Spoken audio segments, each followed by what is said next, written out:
기도하시겠습니다.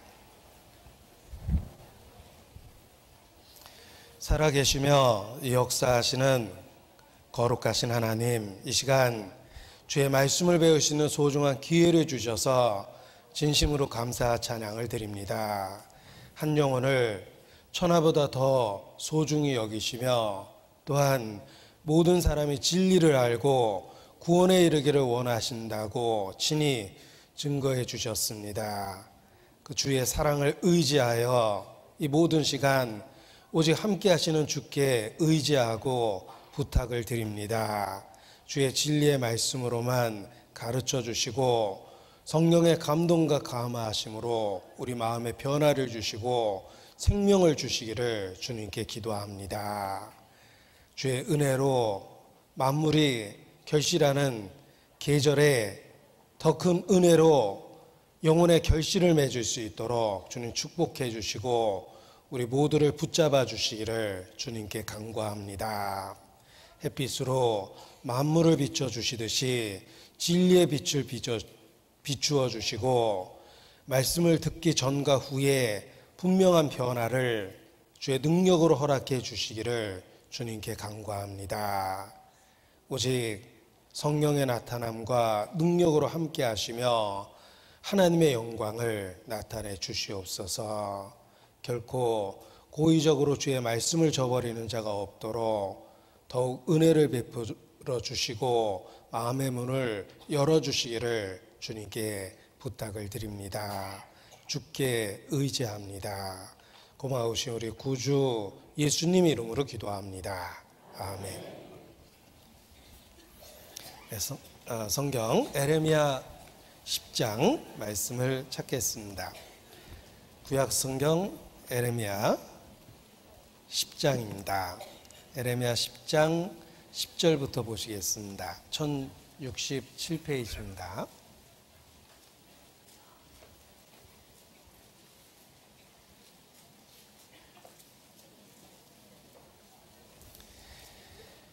에레미야 10장 10절 말씀부터 보시겠습니다. 오직 여호와는 참 하나님이시요 사시는 하나님이시요 영원한 왕이시라. 그 진노하심에 땅이 진동하며 그 분노하심을 열방이 능히 당치 못하느니라. 너희는 이같이 그들에게 이르기를 천지를 짓지 아니한 신들은 땅 위에서 이 하늘 아래서 망하리라 하라. 여호와께서 그 권능으로 땅을 지으셨고 그 지혜로 세계를 세우셨고 그 명철로 하늘들을 펴셨으며. 10절 에레미야 10장 10절 말씀 다 같이 다시 한번 읽겠습니다. 오직 여호와는 참 하나님이시요 사시는 하나님이시요 영원한 왕이시라. 그 진노하심에 땅이 진동하며 그 분노하심을 열방이 능히 당치 못하느니라. 성경의 하나님은 창조주이십니다. 사람을 처음에 만나면 자기소개를 하듯이 하나님께서도 인류에게 자기를 소개하고 자기 자신에 대해서 선포하십니다. 태초에 하나님이 천지를 창조하시니라. 성경의 하나님은 바로 천지 만물을 창조하신 창조주십니다. 그리고 다른 신과 구별하기 위해서 자기의 이름을 우리에게 구별해서 알려주셨습니다. 기념 칭호라고 표현하는데 여호와, 만물을 존재케 하는 자, 스스로 있는 자라는 의미를 갖고 있는 창조주라는 뜻을 갖고 있는 단어입니다. 성경의 하나님은 여호와 하나님, 곧 창조주 하나님이십니다. 참 하나님이시다라는 말은 인간이 만들어낸 거짓된 신과는 다르다는 것입니다. 인간은 나름대로 많은 신들을 만들어냈습니다. 그러나 기억할 것은 인간이 만든 신은 인간 역사가 끝날 때 함께 사라진다는 것입니다. 지금도 우리에게 익숙한 제우스, 주피터, 헤라클레스, 비너스, 다이애나 이런 신들의 이름은 실제로 그리스 로마 시대에 섬김을 받던 신들입니다. 그러나 그리스 로마가 망할 때 그들의 신들도 영향력이 사라지고 역사 속에 사라지게 되었습니다. 또 고대 마야인이 멸망할 때 그들이 섬기던 신들도 역사와 함께 사라졌습니다. 인간이 만든 신은 인간 역사가 끝날 때 함께 없어지게 되어 있습니다. 그래서 이르시기를 천지를 짓지 아니한 신들은 땅 위에서 하늘 아래서 망할 것이다 라고 선언하신 것입니다. 인간이 만든 신은 인간 역사와 함께 끝이 납니다. 그러나 여호와 하나님은 창조주이며 참 하나님이시고 살아계신 하나님이십니다. 오직 창조주만이 영원한 왕이십니다. 그래서 기록되기를 여호와는 참 하나님이시여 사시는 하나님이시여 영원한 왕이시라 라고 선포되고 있는 것입니다. 창조주 하나님은 영원한 왕이십니다. 영원한 왕. 그렇습니다. 자, 대한민국 대통령의 임기는 5년이고 단임입니다. 또 미국 대통령의 임기는 4년이며 중임할 수 있습니다. 혹 여기 앉아 계신 분 중에 현 대통령에 대해서, 현 정권에 대해서 불만을 품거나 싫어하는 분, 마음에 안 드는 분이 혹 계실 겁니다. 그러실 수 있습니다. 문제 있잖아 뭐 이러면서 싫어하는 분도 계실 겁니다. 다 좋아할 수는 없겠죠. 괜찮습니다. 정 견디기 어려우면 잠깐만 외국에 나갔다 몇 년 있다 돌아오시면 새 정부, 새 대통령이 들어서 있을 것입니다. 혹 지금 대통령이 마음에 안 들어도 뭐 그럴 수 있습니다. 그러나 혹 여러분 중에 창조주 하나님이 마음에 안 드시는 분이 계십니까? 이것은 여러분이 참아서 될 문제도 아니고 여러분이 기다려서 될 문제도 아닙니다. 왜냐하면 하나님은 영원한 왕이시기 때문에 그렇습니다. 따라서 하나님이 바뀌기를 기다리는 것은 어리석은 것입니다. 여러분이 바뀌셔야 됩니다. 하나님은 영원한 왕이시기 때문에 그렇습니다. 생각해보면 우리는 자연의 질서를 지켜서 생존하고 있는 것입니다. 높은 곳에 걸어 다닐 때는 떨어질까 봐 조심합니다. 떨어지면 죽는 것입니다. 또 태풍이 예고되면 우리는 철저하게 준비합니다. 왜냐하면 자연을 맞서는 것은 어리석은 사람이기 때문에 그렇습니다. 태풍이 예고된 바다에 혹 배를 띄우는 선장이 있다면 용감한 사람이 아니라 어리석은 사람입니다. 틀림없이 배를 파손시킬 것입니다. 여러분이 선주라면 그런 선장은 대번에 해고해 버릴 것입니다. 태풍이 예고됐는데 배를 띄운다는 것은 얼마나 어리석은 행동입니까? 자연을 맞서는 것은 어리석은 것입니다. 우리는 자연의 법칙을 관찰하고 자연에 순응해서 살아낼 수 있는 것입니다. 하물며 창조주 하나님, 그는 만왕의 왕이십니다. 우리는 마땅히 하나님을 알고 섬겨야 되며 그에게 순종해서 생존할 수 있는 것입니다. 기억하십시오. 창조주 하나님은 영원한 왕이십니다. 따라서 여러분이 바뀌어야 되고 여러분이 하나님을 알고 믿어야 되는 것입니다. 그 창조주 하나님께서 자기 자신을 말씀이라는 방법으로 나타내셨습니다. 그래서 이 말씀이 곧 하나님이시니라 라고 기록되어 있는 것입니다. 너무도 유명한 성경 말씀입니다. 요한복음 1장 1절인데 화면에 인용했습니다. 태초에 말씀이 계시니라. 이 말씀이 하나님과 함께 계셨으니 이 말씀은 곧 하나님이십니다. 난 하나님 계신지 모르겠다라는 말은 말씀에 대해서 전혀 모르고 있다는 뜻입니다. 왜냐하면 이 말씀이 곧 하나님이시기 때문에 그렇습니다. 말씀을 알면 하나님을 알게 되고 하나님을 믿을 수 있습니다. 말씀이 하나님이기 때문에 그렇습니다. 하나님을 믿는다는 말을 바꿔 얘기하면 말씀을 믿는 것입니다. 하나님을 알고 계십니까? 말씀을 알고 있냐고 물어본 겁니다. 하나님께 순종하고 계십니까? 말씀에 순종하고 있느냐고 물어본 겁니다. 왜냐하면 이 말씀이 곧 하나님이시기 때문에 그렇습니다. 선지자 엘리야, 그에게 하나님이 직접 나타나신 사건이 있습니다. 제가 그 사건을 여기 시간을 절약해 보기 위해서 화면에 그대로 인용해 보겠습니다. 엘리야, 구약 시대를 대표하는 큰 선지자입니다. 그에게 하나님이 직접 나타나십니다. 열왕기상 19장에 그 장면이 기록되어 있습니다. 여호와께서 가라사대 너는 나가서 여호와 앞에서 산에 섰으라 하시더니 여호와께서 지나가시는데 여호와의 앞에 크고 강한 바람이 산을 가르고 바위를 부수나 바람 가운데 여호와께서 계시지 아니하며 초자연적인 바람 그 뒤에 하나님 계시지 않았습니다. 또 바람 후에 지진이 있으나 지진 가운데도 여호와께서 계시지 아니하며 초자연적인 지진이 일어났습니다. 그런데 그 지진 속에도 여호와께서 계시지 아니하셨습니다. 또 지진 후에 불이 있으나 불 가운데도 여호와께서 계시지 아니하더니 불 속에서도 하나님이 계시지 않으셨습니다. 불 후에 세미한 소리가 있는지라. 하나님은 자기 자신을 세미한 소리 가운데 나타내신 것입니다.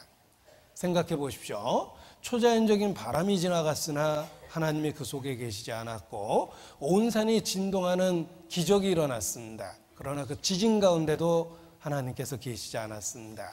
또 초자연적인 불이 지나갔지만 역시 불 속에도 하나님께서 계시지 아니하셨습니다. 초자연적인 체험이 곧 하나님을 만나는 체험은 아닙니다. 왜냐하면 이교도나 잘못된 이단 교파에도 초자연적인 체험이 있기 때문에 그렇습니다. 하나님은 세미한 소리, 곧 말씀 속에 자기를 나타내십니다. 그런데 왜 하나님께서 작은 소리를 내셨을까? 세미한 소리를 내셨습니다. 하나님이 소리치면 우리가 산산이 부서질 정도로 큰 소리를 내실 텐데 왜 세미한 소리를 내셨을까? 그것은 하나님의 말씀을 듣는 우리의 마음의 상태가 온통 세상 것으로 가득 차 있고 완고하고 악하기 때문에 하나님의 음성을 잘 듣지 못한다는 것입니다. 그러나 아무리 작게 들려도 그 음성은 왕의 음성, 만왕의 왕, 하나님의 음성입니다. 엘리야에게 나타났던 하나님을 기억하십시오. 세미한 소리 가운데 하나님께서 자기 자신을 나타내셨습니다. 지금도 그렇습니다. 어떤 초자연적인 체험을 통해서 하나님을 경험하는 것이 아니라 말씀이 있는 그곳에서 하나님을 만나고 경험하고 하나님하고의 관계와 사귐이 생기는 것입니다. 왜냐하면 이 말씀이 곧 하나님이시기 때문에 그렇습니다. 자, 그렇다면 말씀 속에 나타난 하나님은 어떤 하나님일까? 그 중요한 내용을 제가 화면에 요약을 해봤습니다. 성경에 나타난 하나님이 도대체 어떤 하나님이실까? 하나님은 중요한 내용만 정리해 봤습니다. 하나님은 영이십니다. 하나님은 빛이십니다. 하나님은 사랑이십니다. 이것이 성경에 나타난 하나님의 속성, 성품, 인격입니다. 보십시오. 하나님은 영이시니 예배하는 자가 신령과 진정으로 예배할지니라. 우리가 저에게서 듣고 너에게 전하는 소식이 이것이니 곧 하나님은 빛이시라. 그에게는 어둠이 조금도 없으시니라. 하나님이 우리를 사랑하시는 사랑을 우리가 알고 믿었노니 하나님은 사랑이시라. 자, 이것이 말씀, 그 성경 속에 나타난 하나님입니다. 이 말씀이 곧 하나님이시니라. 하나님이라는 단어를 쓸 때는 추상적이고 모호하고 애매합니다. 그러니까 이단 교파도 동일한 용어와 명칭을 사용하면서 잘못된 교리를 퍼뜨리는 것입니다. 용어와 명칭은 누구든지 사용할 수 있습니다. 도대체 어떤 하나님이 참 하나님일까? 어렵지 않습니다. 말씀이 곧 하나님이시니라. 성경에 나타난 하나님이 바로 참 하나님이십니다.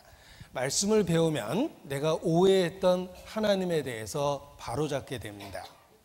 자, 사람은 누구든지 마음속에 두 마리 개가 있다라고 표현합니다. 우리 마음속에 두 마리 개가 있습니다. 하나는 편견과 선입 견이 있습니다. 예. 우리 마음속에 있는 두 마리 개를 내쫓아야 되는데 말씀이 우리 마음에 있는 편견과 선입견을 없애줍니다. 그렇게 재미나게 표현할 수 있는데 내가 잘못 알고 있는 하나님에 대해서 올바로 알려준다는 것입니다. 너의 말하고 행하는 바가 이 말씀에 맞지 아니하면 너희가 정령 아침빛을 보지 못하며 이 땅으로 헤매며 곤고하며 번주하며 줄일 것이라. 내가 잘못 알고 있는 하나님을 이 말씀이 지적하고 올바로 믿을 수 있도록 도와준다는 것입니다. 캄캄한 어두운 곳에서 어떻게 길을 찾아 걸어갈 수 있습니까? 주의 말씀은 내 발의 등이여 내 길의 빛이니이다. 말씀을 통해서 갈 길을 볼 수가 있고 그 길로 걸어갈 수 있는 것입니다. 내가 환난의 떡과 고생의 물은 너희에게 주나 스승은 다시 숨기지 아니하리니 네 뒤에서 말소리가 들려 이르기를 이것이 정노니 너는 이리로 행하라 할 것이라 라고 이사야 30장에 기록되어 있습니다. 하나님은 환난의 떡과 고생의 물은 주시지만 무엇을 믿어야 될지 어떻게 믿어야 될지는 감추지 않습니다. 내 뒤에서 말소리가 들려 이르기를 이것이 정노라, 바른 길을 가르쳐 주십니다. 이 말씀이 하나님이기 때문에 그렇습니다. 주의 말씀은 내 발의 등이요 내 길의 빛이니이다 고백할 수 있습니다. 죽음을 건너가면 책들이 펼쳐져 있고 책들에 기록된 대로 심판을 받을 거라고 일깨워 주셨습니다. 하나님을 믿되 올바로 믿어야 됩니다. 말씀 속에 나타난 하나님을 믿어야 됩니다. 예수께서도 내가 너에게 이른 이 말이 마지막 때에 너희를 심판할 줄 알라 일깨워 주셨습니다. 말씀으로 심판을 받습니다. 말씀 속에 나타난 하나님을 알 때 올바른 하나님을 시행착오 없이 만나게 되는 것입니다. 편견을 없애줍니다. 선입견을 없애줍니다. 올바른 하나님을 만날 수 있도록 인도해 주십니다. 그렇다면 말씀 속에 나타난 하나님이 어떤 하나님인가? 세 가지를 말씀을 드렸습니다. 성경 말씀 속에 나타난 하나님, 첫 번째, 하나님은 영이시니 보이지 않는 영이십니다. 그가 내 앞으로 행하시나 내가 알지 못하였고 그가 내 뒤로 행하시나 내가 깨닫지 못하는도다. 하나님이 내 앞에서 왔다 갔다 하셔도 우리는 전혀 인식하지 못합니다. 왜냐하면 우리와 존재하는 방식이 다릅니다. 하나님은 영이십니다. 또 하나님은 빛이시니 그에게는 어둠이 조금도 없으시니라. 이 빛이라는 말을 동양적 언어로 번역하면 진선미성의 존재입니다. 하나님은 빛이십니다. 진선미성의 존재입니다. 참되고 착하고 아름답고 거룩합니다. 하나님은 빛이십니다. 그래서 하나님을 부를 때 가장 많이 쓰는 수식어는 거룩하신 하나님, 의로우신 하나님 그렇습니다. 주기도문도 하늘에 계신 우리 아버지 이름을 거룩히 여김을 받으시오며 라고 시작합니다. 기억하십시오. 성경에 나타난 하나님은 의롭고 거룩한 하나님입니다. 혹 이단에 빠졌는지 어떻게 확인하냐면 정말 하나님과 사귐이 있으면 어둠의 일을 벗어버리고 버리게 되어 있습니다. 이단에 빠졌는지 확인할 수 있는 방법은 사람들에게 물어보는 것이 아닙니다. 다수는 타협된 신앙을 갖고 있습니다. 사람들의 견해를 물어보는 게 아니라 말씀을 통해서 올바로 믿는지 잘못 믿는지 확인할 수 있는데 이단에 빠진 사람의 특징은 도덕적으로 점점 무너진다는 것입니다. 죄를 짓기 시작하고 죄를 심상, 아무것도 아닌 것처럼 여기게 되고 양심이 화인맞고 점점 더 심각한 죄를 짓게 되는 것입니다. 그것이 이단의 특징입니다. 왜냐하면 하나님은 의롭고 거룩한 빛이신 하나님이기 때문에 하나님과 사귐이 있으면 결코 어두운 가운데 행하지 않습니다. 자, 어떤 분은 하나님께 직통 계시 받았다고 주장하고 자기가 이 시대의 사도랍니다. 그래서 설교할 때도 사도, 나, 누구누구는 이렇게 설교하시는데 자기가 이 시대의 사도며 마지막 선지자고 하나님께 계시받았다고 주장합니다. 그런데 어느 날 PD수첩에 나오셨습니다. 어떤 분은 순진하게 우리 목사님 TV 나왔다고 막 좋아하시는데 사회 고발 프로그램에 나온 겁니다. 온갖 비리에 연루되다가 결국은 텔레비전, 발음이 안 되네요. 텔레비전에 그것이 알고 싶다라든지 PD수첩에 나온 겁니다. 나쁜 짓 하다 고발된 것입니다. 그런데 더 충격적인 것은 아직도 스스로 사도요, 추종자들에게 선지자라고 주장합니다. 100% 거짓입니다. 어떻게 아냐면 하나님과 사귐이 있으면 절대 어두움에 행하지 않습니다. 죄를 반복적으로 지을 수 있다는 건 하나님과 아무 상관없다는 걸 스스로 드러내는 것입니다. 하나님은 의롭고 거룩하기 때문에 그렇습니다. 어떤 가정부가 힘들고 어렵게 살다가 하나님 말씀을 배우고 예수님을 만나고 구원의 확신을 얻었습니다. 얼마나 기뻤는지 모릅니다. 그리고 그 기쁨을 갖고 늘 자기 옆에 있는 자기를 고용한 사모님을 용기를 내서 전도를 했습니다. 정말 떨면서 전도했대요. 사모님도 꼭 말씀 배우고 예수님 믿고 구원받으셔야 된다고 이렇게 전도를 했더니 사모님 얼굴에 비웃음이 가득해지더랍니다.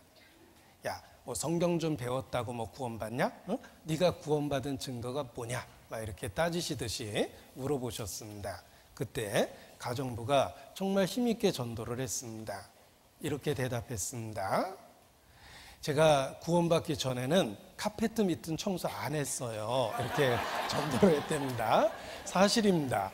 사모님 보는 데서 일하는 척하다가 사모님 외출하면 바로 들어눕고, 청소해서 쓰레기 잔뜩 모아놓으면 귀찮죠. 장롱 밑으로 에라 하고 털어넣답니다. 똑같은 여자인데 남편 잘 만나서 사모님 되고, 난 남편 한번 잘못 만났다가 이게 무슨 고생이냐 라고 늘 슬프게 생각했는데, 남편은 잘못 만났는지 모르겠지만 예수 그리스도를 만나니까 구원의 확신이 들고 삶이 변한 겁니다. 그 변한 특징 중에 하나가 착해졌다는 거예요. 왜냐하면 빛이신 하나님을 알게 되면 빛의 자녀가 되며 어둠으로부터 벗어나게 됩니다. 그래서 욕지거리 잘하던 분도 정말 예수님 믿고 구원을 받으면 다시는 욕 안 합니다. 하나님이 그렇게 바꿔놓으시는 거예요. 그래서 하나님은 의롭고 거룩하기 때문에 하나님을 알면, 하나님하고의 관계와 사귐이 생기면 일단 착해질 수밖에 없습니다. 자, 이 빛이라는 말을 진선미성이라고 동양적으로 번역했는데 우리 마음에 진선미성을 추구하는 마음을 주셨습니다. 그것이 바로 양심이에요. 여러분 양심 다 있으시죠? 그 양심은 하나님의 법이 사람 마음에 기록되어 있는 것입니다. 자, 양심을 영어로 분석해 보면 아주 성경적인 의미를 갖고 있습니다. 양심을 영어로 뭐라 그럴까? 양심 아닙니다. 양심을 영어로 conscience라고 합니다. 그런데 이 단어를 분석해 보면 con은 together with, 함께라는 뜻이며, 여기 science라는 단어가 보이는데 지식이라는 단어에서 유래된 겁니다. 함께 알고 있는 것, 이것이 양심입니다. 하나님의 법을 인간도 함께 알고 있습니다. 양심입니다. 십계명은 하나님에 대한 계명 4가지, 사람에 대한 계명 6가지로 이루어져 있습니다. 하나님을 사랑하고 사람을 사랑해라. 좀 길게 이야기하면 너는 마음을 다하고 목숨을 다하고 뜻을 다하고 성품을 다하고 힘을 다하여 내 하나님 여호와를 사랑하라. 이것이 크고 첫째 되는 계명이요, 또 이와 같이 내 이웃을 내 몸과 같이 사랑해야 할지니라. 이것이 온 율법이여 선지자의 강령이니라. 예수께서 말씀하셨습니다. 십계명은 하나님을 사랑하고 사람을 사랑하는 것입니다. 우리 동양 사상을 한 단어로 표현하면 경천애인, 하늘을 공경하고 사람을 사랑해라. 십계명과 똑같습니다. 부모를 섬기는 효는 만 가지 행실의 근본이요 만 가지 가르침의 근본이라. 공자님 말씀하셨습니다. 십계명하고 똑같습니다. 인간에게 주신 첫 번째 계명은 내 부모를 공경하라. 그 다음에 살인하지 마라, 간음하지 마라. 살인죄보다 더 큰 죄가 부모를 저버리는 거예요. 공자님 똑같은 얘기 하셨죠? 마릴린 레즈로라는 선교사가 뉴기니아라는 원시 부족에게 전도하러 가고 함께 생활을 했습니다. 선교하기 위해서 같이 생활을 한 겁니다. 그리고 그들의 생각, 그들의 문화, 그들의 언어를 배웠습니다. 그리고 시간 날 때마다 물어봤답니다. 전도하기 위해서. 너희는 뭐를 죄라고 생각하냐? 라고 물어보니까 부모 저버리는 거, 살인하는 거, 남의 아내와 통간하는 거, 도둑질하는 거, 거짓말하는 거, 욕심 부리는 거, 이렇게 대답을 했습니다. 선교사님이 깜짝 놀랐어요. 십계명이었습니다. 가르쳐 주지도 않았는데 십계명을 달달달 외운 거예요. 그 선교사님의 경험에 나오는 것처럼 인간 본성 속에 하나님의 율법이 있습니다. 여러분이 오늘부터 양심대로 살겠다고 굳게 결심하면 율법을 지키게 될 거예요.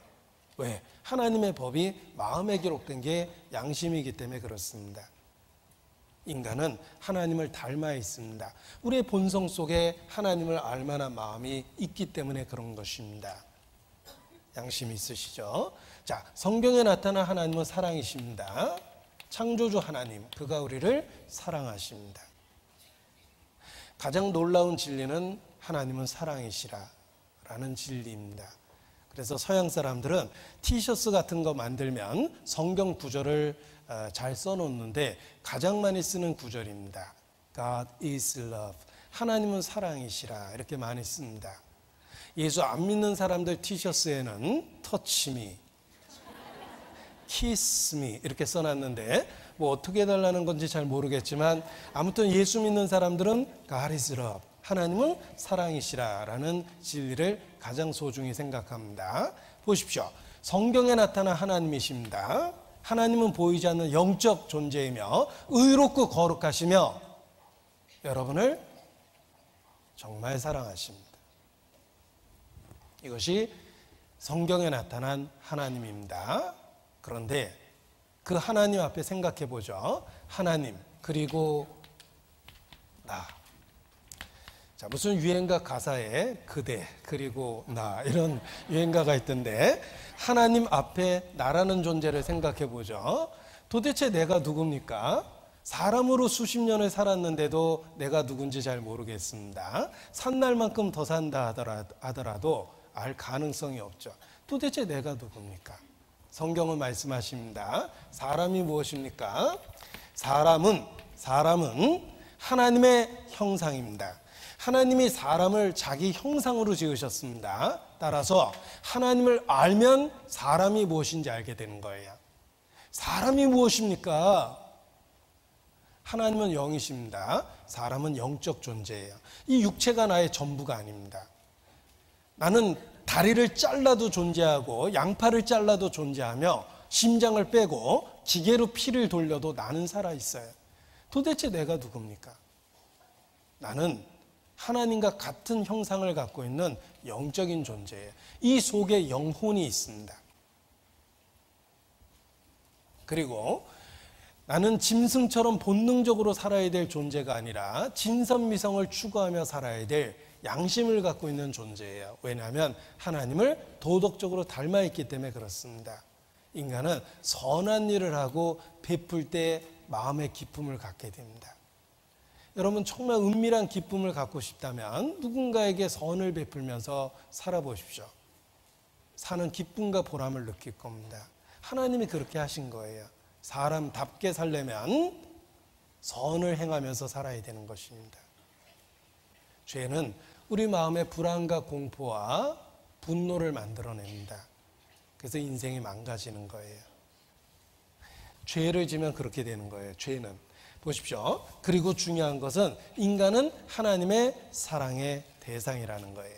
하나님을 아니까 사람이 무엇인지 금방 드러납니다. 왜냐하면 사람은 하나님의 형상으로 지음을 받았기 때문입니다. 자, 제가 소품 여기 장갑을 가져왔습니다.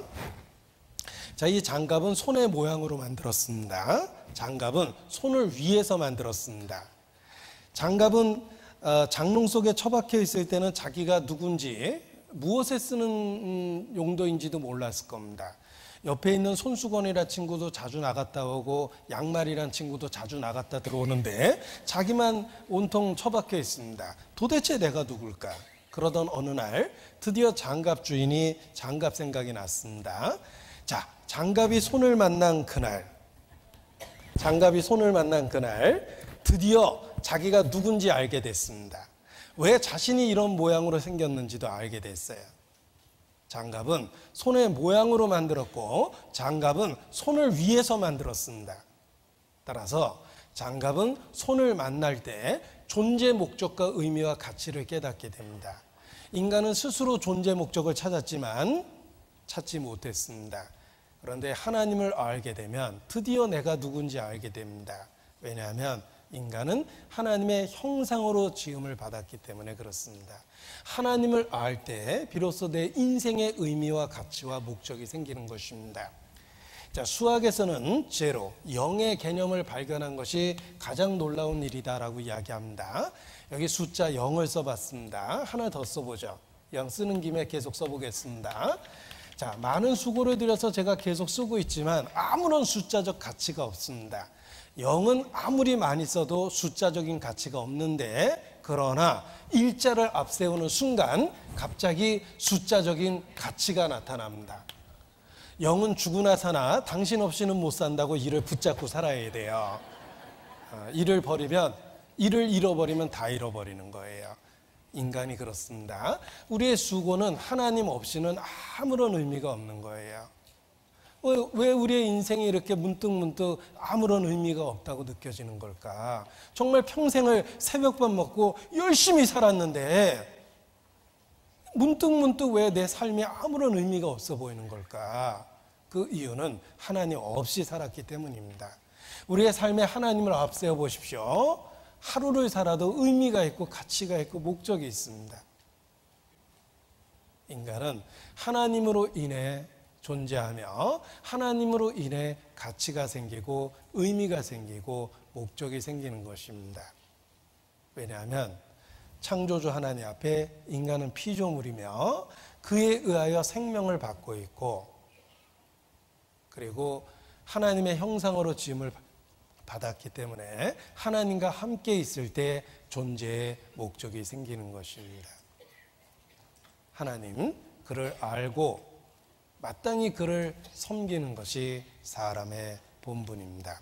자식은 부모에 대한 도리와 의무가 있습니다. 신하는 임금에 대한 도리가 있습니다.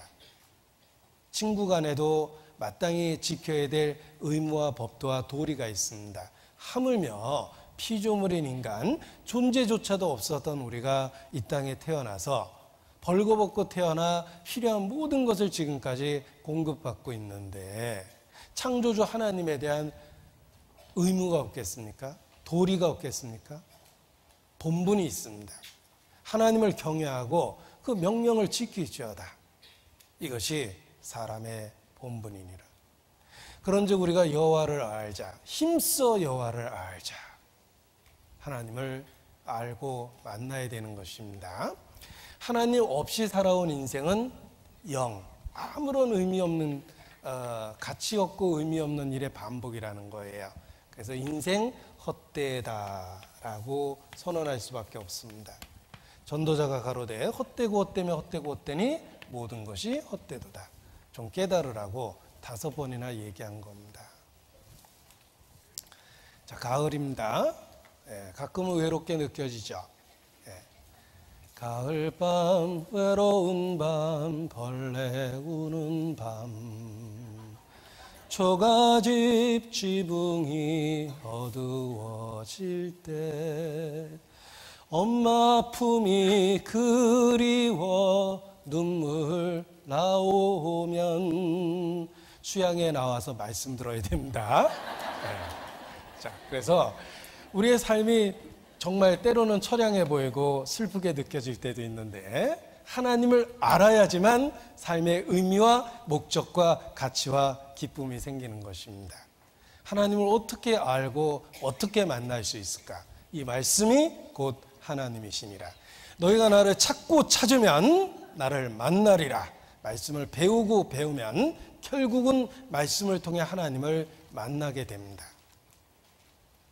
분명한 것은 이 시간 우리가 태풍이 불어옴에도 불구하고 하나님 앞에 함께 모여 있습니다.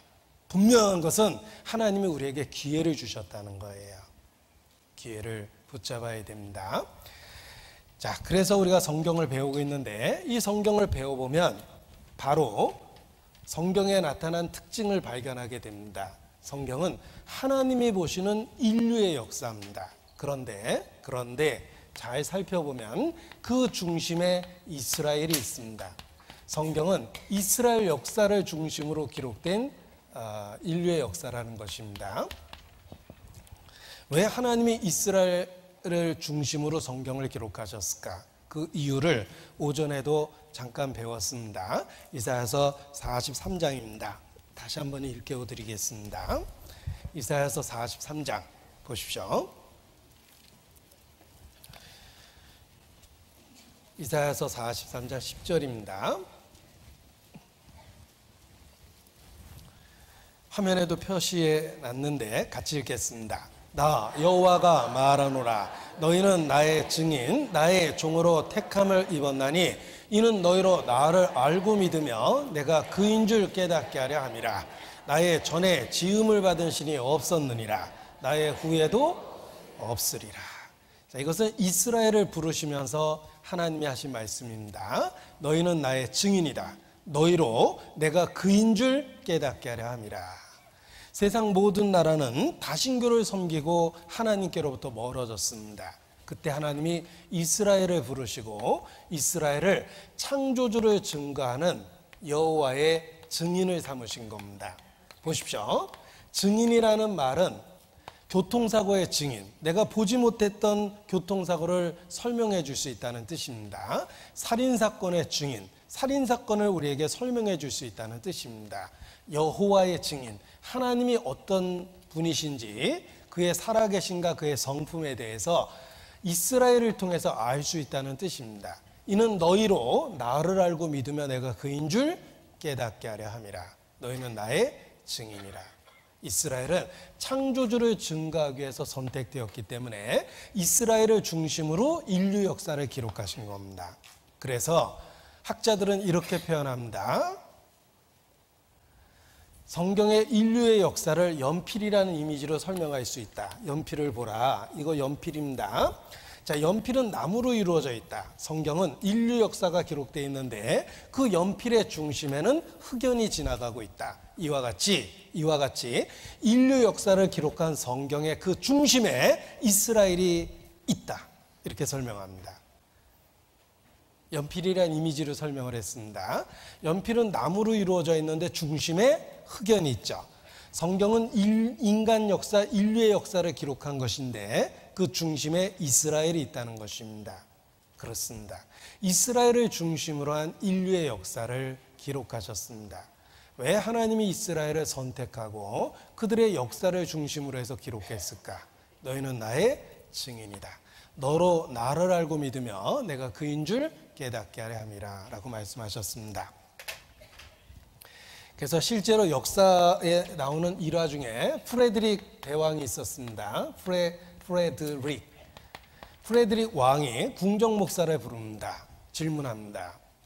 하나님이 계시다는 가장 확실한 증거, 피할 수 없는 증거 하나만 대봐라 라고 질문을 던졌는데 궁정 목사가 딱 한마디 했는데 왕이 믿게 됐다는 일화가 있습니다. 대답하기를 유대인입니다 라고 대답을 했습니다. 역사를 잘 알고 있는 프레드릭은 믿을 수밖에 없다라는 고백을 합니다. 여러분도 마찬가지입니다. 이스라엘을 알고 성경을 알면 하나님을 믿을 수밖에 없습니다.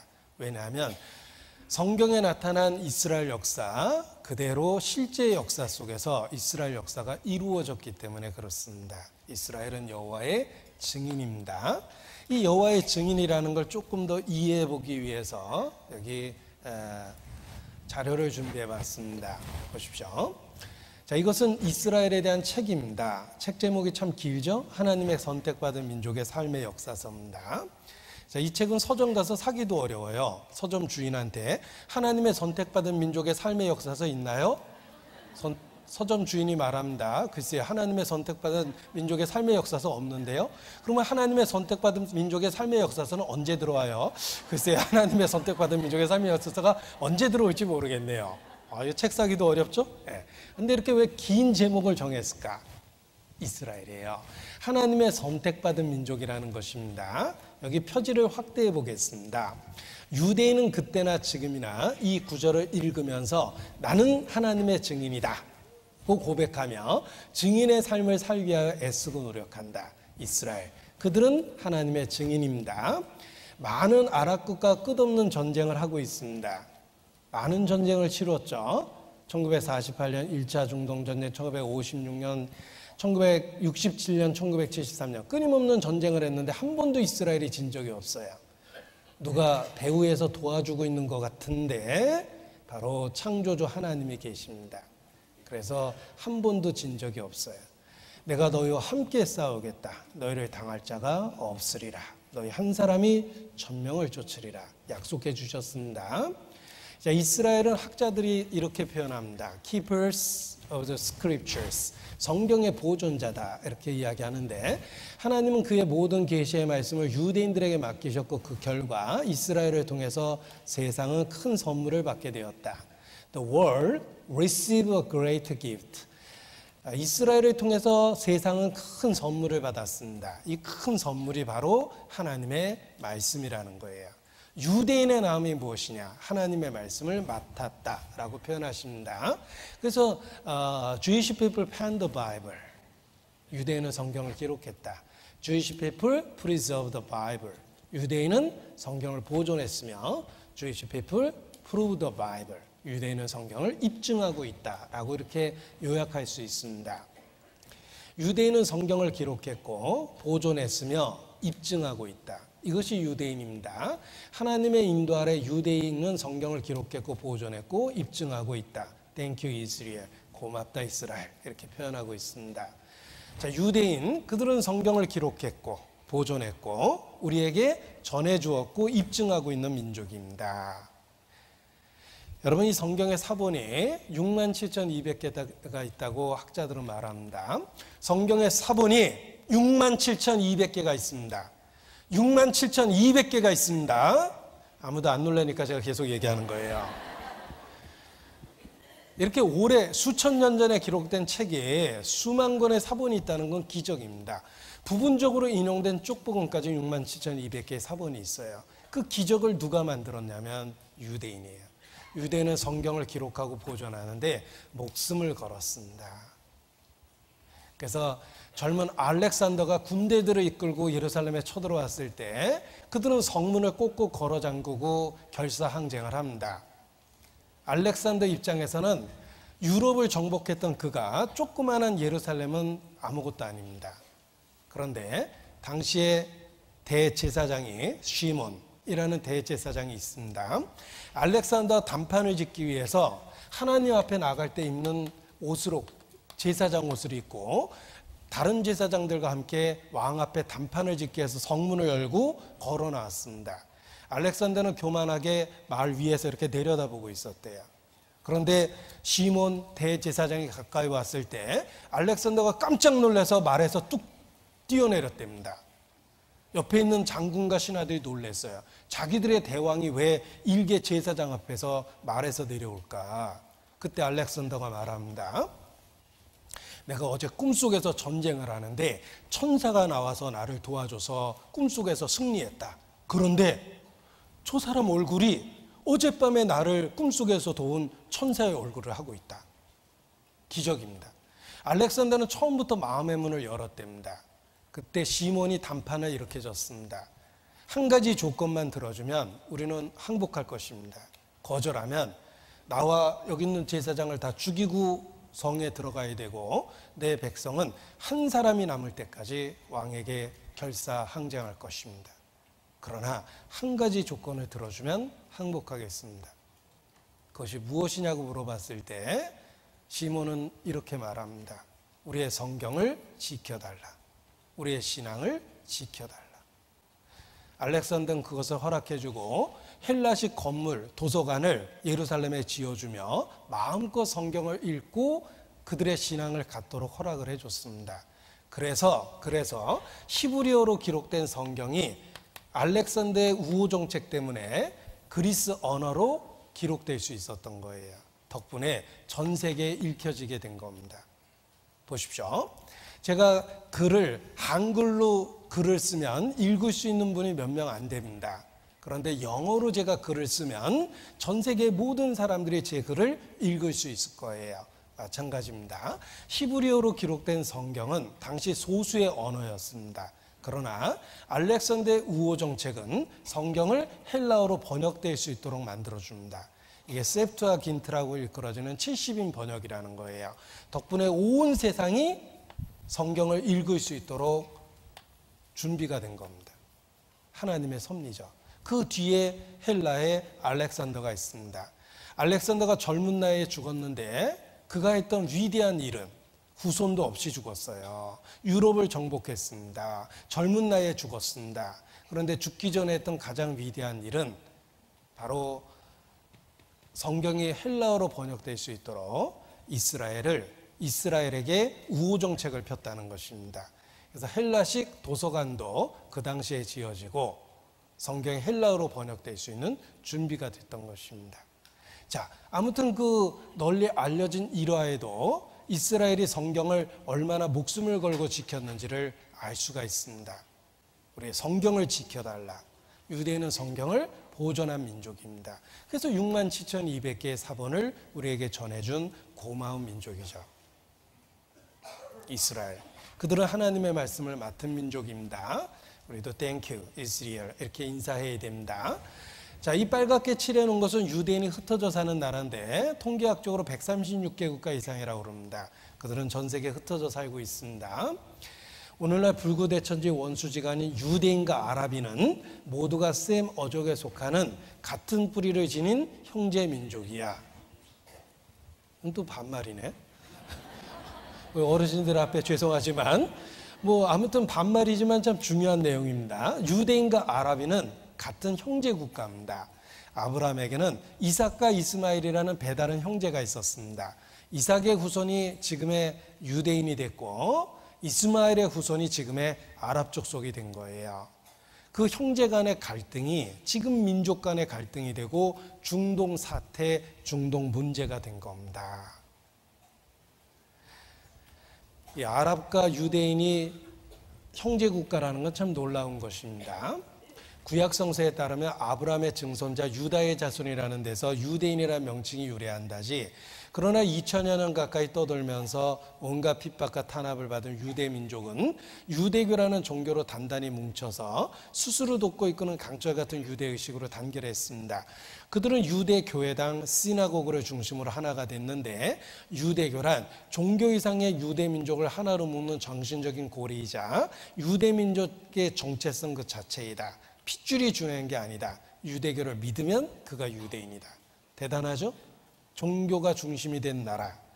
어느 정도냐면 군대에 가야 되는 인력이 18만 명인데 종교에 귀하는 7만 1,000명의 군대를 빼준답니다.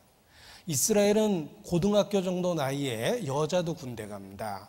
그런데 7만 1,000명이나 되는 종교인들의 군대를 빼준다는 거예요. 처음에는 400명이었기 때문에 빼주기 쉬웠는데 지금은 7만 1,000명이나 되는데도 빼줍니다. 그래서 사회 문제가 됐어요. 누구는 군대 가고 누구는 안 가냐 데모하고 있죠.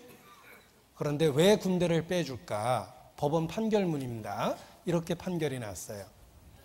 이 나라는 칼과 총으로만은 지킬 수 없다. 우리는 적들에 의해 둘러싸여 있는데 칼과 총으로만은 지킬 수 없다. 내가 기도로 나라를 지키든지 총을 들고 나라를 지키든지 선택할 수 있다. 이런 명분 아래 종교에 귀의하는 오소독스 유대인들을 군대를 빼주는 겁니다. 얼마나 종교가 중심이 됐는지 이해할 수 있을 겁니다. 이스라엘. 그 뒤에 하나님이 계십니다. 여호와의 증인입니다. 따라서 이스라엘은 아주 특별합니다. 종교가 중심이 된 나라. 그리고 그들을 보면 창조주 여호와 하나님을 알 수 있습니다. 여호와의 증인이기 때문에 그렇습니다. 그래서 이스라엘을 성경에 여호와의 증인이다 이렇게 표현하고 있는 것입니다. 그래서 이스라엘 역사를 배우면 하나님 계신 것을 알게 됩니다. 제가 이스라엘 역사를 말씀을 드릴 텐데 이스라엘은 4,000년의 역사를 갖고 있습니다. 그 4,000년의 역사를 짧은 시간 안에 배운다는 건 불가능할 것입니다. 그러나 핵심적인 키워드만을 갖고도 이스라엘 뒤에 하나님이 계시다는 걸 바로 이해할 수 있습니다. 자, 이스라엘의 역사를 어떻게 구별할 거냐면 시점을 나눠보겠습니다. 과거, 그리고 현재, 그리고 미래, 이렇게 구별해서 키워드로 이스라엘 역사를 살펴보고자 합니다. 보십시오. 이스라엘의 과거를 한 단어로 표현한다면 환란입니다. 이스라엘은 끔찍한 환란을 연속적으로 당했습니다. 그들이 당한 환란을 영어로 홀로코스트라고 그럽니다. 들어보셨을 겁니다. 유대인들은 역사 속에서 끊임없는 학살을 당했어요. 그걸 홀로코스트라고 그럽니다. 왜 하나님의 택한 백성이 그렇게 끔찍한 환란을 연속적으로 당한 것일까? 이 모든 저주가 너와 내 자손에게 영원히 있어서 표적과 감개가 되리라. TV 오락 프로그램에도 이스라엘이 당한 환란을 취재하다가 분위기 자체가 바뀌었어요.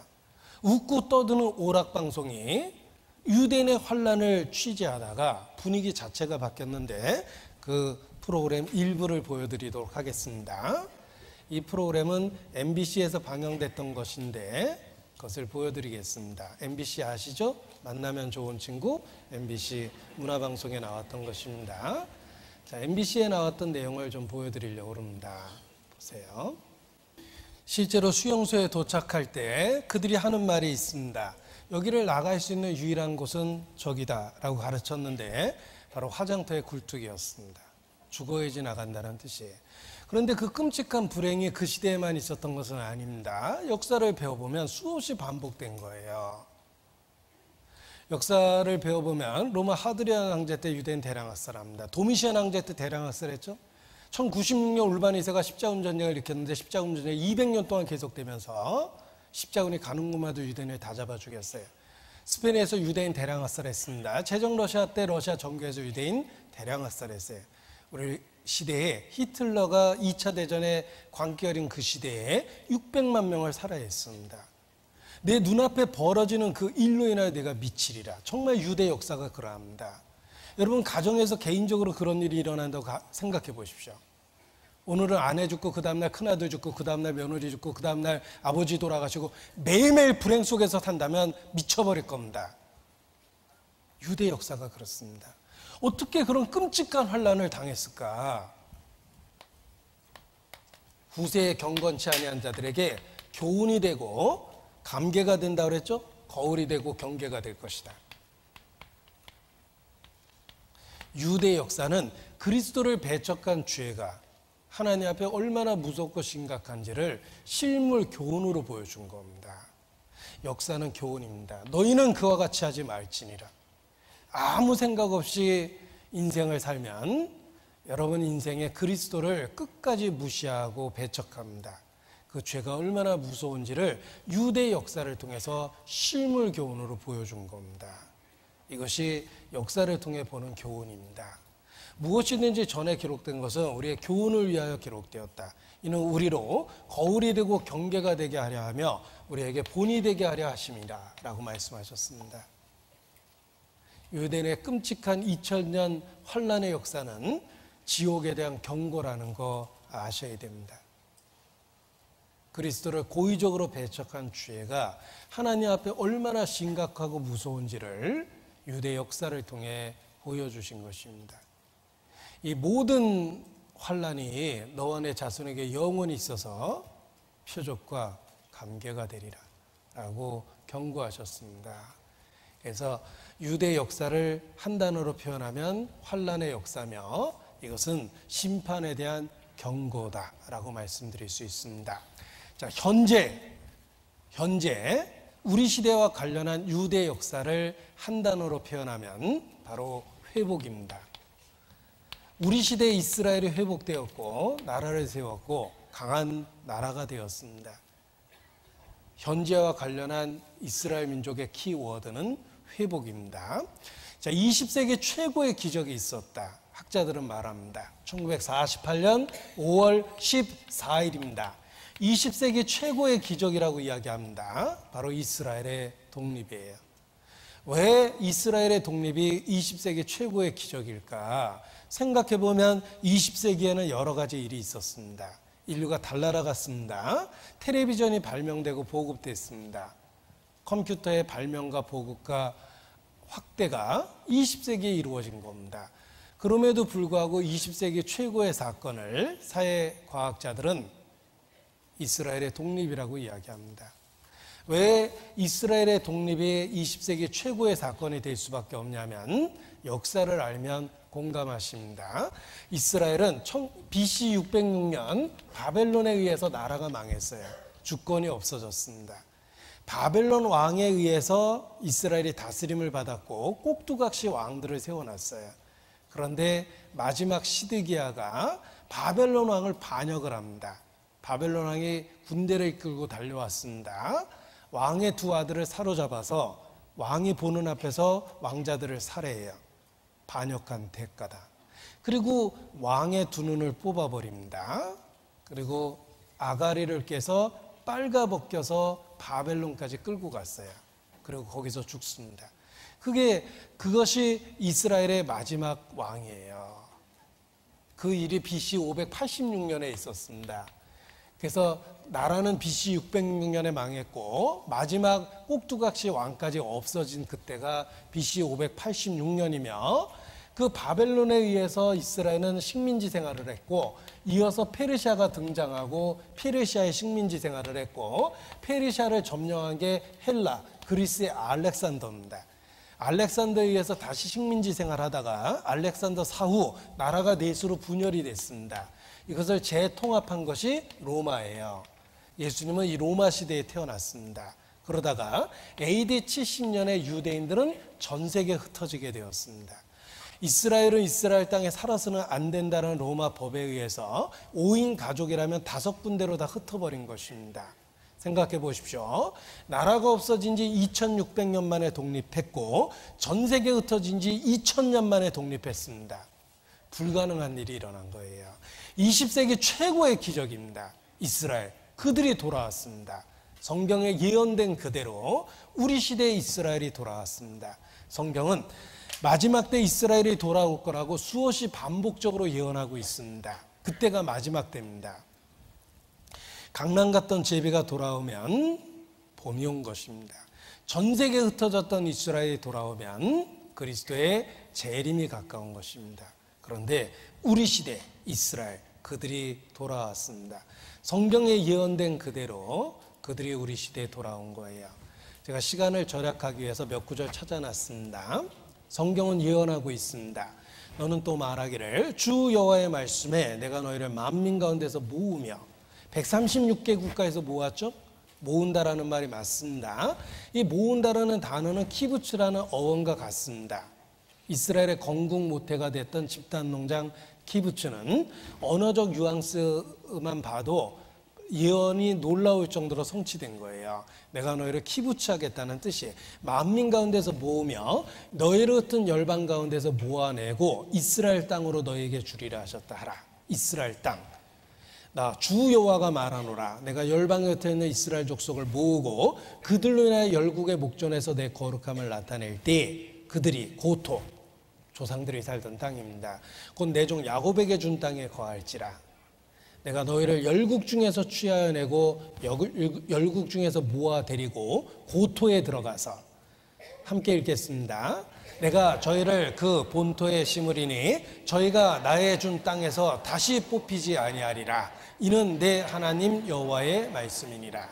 조상들이 살던 그 땅에 2000여 년 만에 돌아왔습니다. 기적이 일어난 거예요.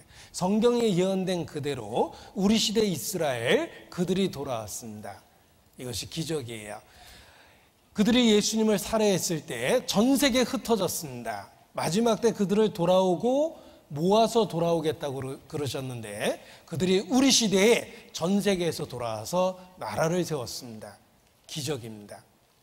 이것은 그리스도의 재림이 가깝다라는 뜻입니다. 영상 하나 보여드립니다. 자, 그런데 주변에는 온통 아랍 국가입니다. 이스라엘이 독립하자마자 바로 그 다음날 그들이 연합전선을 형성해서 전쟁을 일으켰습니다. 제가 그 다음날이라고 표현했지만 시간을 계산해 보면 바로 몇 시간 뒤입니다. 독립선언하자마자 몇 시간 뒤에 아랍 국가가 연합전선을 형성해서 전쟁을 일으켰을 때 제일 먼저 쳐들어온 나라가 이집트입니다. 이집트가 정규군 500명 이상을 동원해서 니림이라는 마을에 쳐들어왔는데 4대의 전차와 기갑부대와 장갑차를 데리고 공군의 지원까지 받으면서 니림이라는 마을에 바로 쳐들어왔습니다. 당시 그 마을에는 주민이 30-40명으로 이루어진, 주민으로 이루어진 30-40명의 자위대, 그러니까 일종의 그 주민으로 이루어진 자체 병력이 있었답니다. 그 30-40명의 병력 중에 여자가 12명이었고 그 중에는 할머니도 있었답니다. 그리고 대부분은 소총만 갖고 있었고 철모도 부족했기 때문에 서로 교대로 쓰고 전쟁을 했다라는 일화도 있습니다. 그런데 놀라운 일이 일어났습니다. 이스라엘의 첫 번째 전쟁에서 이스라엘의 승리로 끝이 난 거예요. 기적이 일어난 겁니다. 그 후에 골다 메이어라는 여자 수상은 어떻게 승리했느냐라는 기자의 질문에 우리에게는 절박함이 있었다, 이렇게 대답을 했습니다. 우리는 이제 수천 년 만에 나라를 세웠는데 수천 년 만에 세워진 나라를 어떻게 잃어버릴 수 있겠는가? 우리에게는 절박함이 있었다, 이런 대답을 합니다. 그런데 정말 기적이 일어난 거예요. 이길 수 없는 전쟁을 이스라엘이 이겼습니다. 그리고 이어서 2차 중동전쟁, 3차 중동전쟁, 4차 중동전쟁, 계속해서 전쟁이 일어났는데 한 번도 이스라엘이 진 적이 없습니다. 하나님은 약속을 지켰습니다. 너희 한 사람이 1000명을 당할 것이라. 내가 너희와 함께 싸움이라. 그렇습니다. 우리 시대 이스라엘 근대사를 공부해 보십시오. 이스라엘 뒤에 하나님이 계십니다. 누구든지 살펴보면 하나님 계신 걸 부인할 수 없습니다. 기적으로 이루어진 나라, 바로 이스라엘입니다. 네. 한 손에 성경을 들고 또 한 손에 조간신문을 들으라 라는 유명한 메시지가 있습니다. 미국의 빌리그레함 목사님께서 그렇게 표현하셨는데, 한 손에 성경을 들고 또 한 손에 조간신문을 들라. 이것은 성경에 예언된 사건이, 특히 이스라엘과 관련한 사건이 우리 시대에 실제로 일어나고 있다는 것입니다. 예수께서 말씀하셨습니다. 내가 이 일이 일어나기 전에 너희에게 미리 말한 것은 이 일이 이루어질 때 너희로 믿게 하기 위해서라 라고 말씀하셨습니다. 이와 같이 성경의 예언, 특히 이스라엘과 관련한 예언이 우리 시대 문자 그대로 성취되고 있습니다. 따라서 누구든지 마음의 문을 열면 쉽게 성경이 사실이고 하나님이 살아계시다는 것을 깨달을 수 있는 것입니다. 하나님께서 그 옛날 에스겔 선지자를 통해서도 예언하셨는데, 이 에스겔이 활동했던 시대는 약 BC 593년 2600여 년 전입니다. 그때 하나님께서 에스겔을 통해서 예언하신 사건이 있습니다. 그 상황을 제가 말씀을 드리겠습니다. 에스겔을 골짜기 가운데 데리고 가셨는데 밑에 마른 뼈다귀가 가득한 모습을 보여주십니다. 그리고 이 뼈들이 살아나도록 명령을 해보라 라고 에스겔에게 하나님이 시키셨습니다. 자, 제가 그 광경을 그림으로 그렸는데 이 허접한 그림을 제가 직접 그린 겁니다.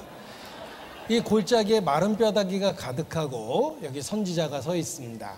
이 마른 뼈, 죽은 뼈가 가득한 곳에 하나님이 선지자를 세우셨습니다. 이 뼈들이 어떻게 살아날 수 있겠습니까? 그런데 하나님이 이르시기를 이 마른 뼈가 살아나도록 명령을 해보라고 말씀을 하십니다. 선지자를 통해서 그러한 명령을 해주셨는데 제가 여기 선지자 대역으로 직접 출연을 했습니다. 이 마른 뼈가 어떻게 살아납니까? 그런데 하나님께서 마른 뼈가 살아나도록 명령을 해보라 라고 하십니다. 여호와께서 권능으로 내게 임하시고 그 신으로 나를 데리고 가서 골짜기 가운데 두셨는데 거기 뼈가 가득하더라. 나를 그 뼈 사방으로 지나가게 하시기로 본즉 그 골짜기 지면에 뼈가 심이 많고 아주 말랐더라.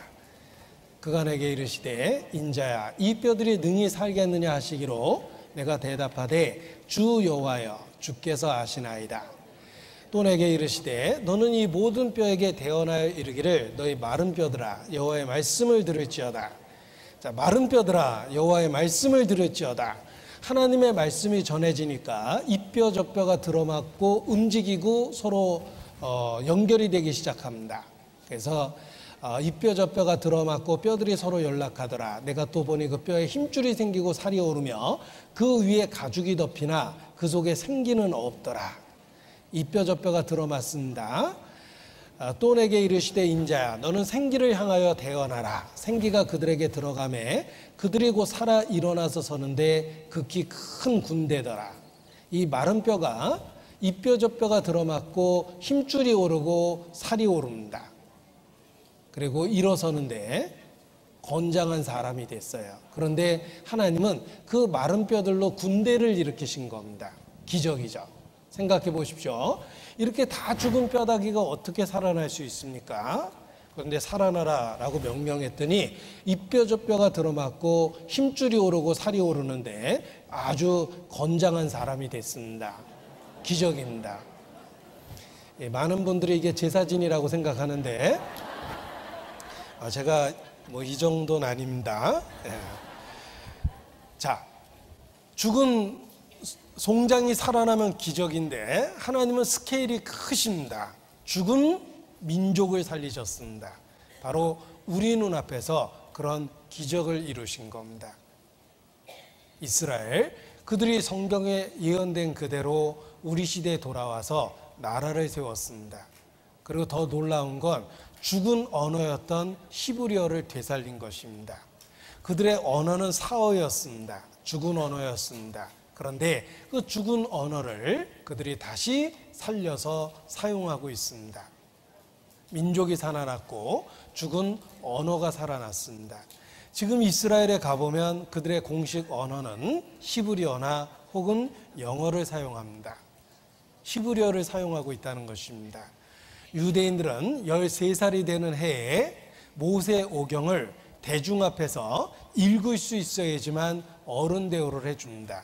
그것이 바로 성인식이라고 일컬어지는 것입니다. 죽은 언어를 되살려냈습니다. 실제로 1976년 아랍 테러리스트가 비행기를 납치해서 우간다 엔테베 공항에 비상 착륙시켰습니다. 거의 승객의 대부분이 유대인인데 인질극을 벌인 겁니다. 그런데 놀랍게도 이스라엘 특공대가 엔테베까지 우간다까지 특공대를 보내서 인질들을 구출을 했습니다. 테러리스트와 인질들이 뒤섞여 있는 그곳에 특공대원들이 무장한 상태에서 들어간 것입니다. 그런데 놀랍게도 테러리스트만 거의 사살을 했습니다. 어떻게 그럴 수 있었을까? 유대인들이 들어가자마자 히브리어로 엎드려 하고 소리를 쳤답니다. 알아듣는 유대인은 다 엎드렸고 총을 위에다 쏘니까 멀뚱거리던 테러리스트가 다 총을 맞은 겁니다. 여러분도 오래 살려면 엎드려 정도는 히브리어로 알아두는 것이 오래 살 수 있는 비결일 것입니다. 인질 105명을 구출했는데 3명이 그 작전 도중에 총을 맞았습니다.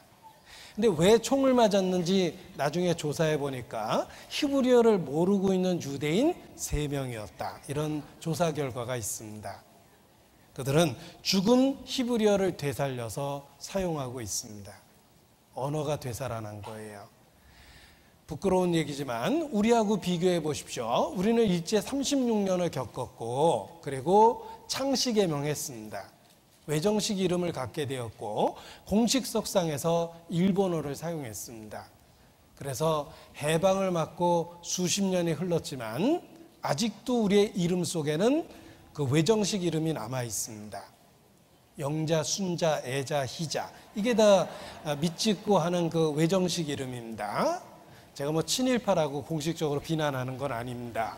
아무튼 우리의 이름 속에 일제 잔재가 들어 있습니다. 또 우리의 언어 속에 얼마나 많은 일본어가 있습니까? 우리 몸뚱아리만 들여다봐도 온통 일본어 투성입니다. 스봉, 우아기, 가다마이, 메리아스, 빤스, 찌찌, 이거 다 일본 말입니다. 우리가 사용하는 언어 중에 얼마나 많은 부분이 일본어에 오염되어 있습니까? 일제 36년의 치욕적인 역사가 우리의 언어 속에 들어있는 것입니다. 그런데 이스라엘은 수천 년 동안 전 세계를 떠들었는데 언어를 되살렸습니다. 민족이 되살아났습니다. 기적입니다. 그리고 더 놀라운 기적은 땅이 회복되는 기적을 이루었습니다. 에스겔 36장입니다. 구약성경 에스겔 36장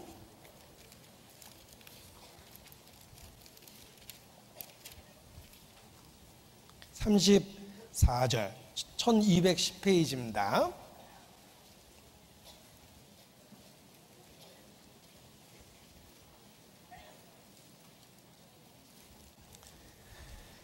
(36장 34절) 전에는 지나가는 자의 눈에 황무하게 보이던 그 황무한 땅이 장차 기경이 될지라. 기경이라는 말은 밭가는 땅이 된다는 뜻입니다. 사람이 이르기를 이 땅이 황무하더니 이제는 에덴 동산같이 되었고 황량하고 적막하고 무너진 성읍들에 성벽과 거민이 있다 하리니 너희 사면에 남은 이방 사람이 나 여호와가 무너진 곳을 건축하며 황무한 자리에 심은 줄 알리라. 나 여호와가 말하였으니 이루리라. 전에는 황무하게 보이던 그 땅이 장차 기경이 되며 에덴 동산같이 될 거라고 말씀하셨습니다. 그런데 우리 시대에 실제로 그렇게 되었습니다. 좀 더 구체적으로 살펴보면 더욱 놀라운데 에스겔 36장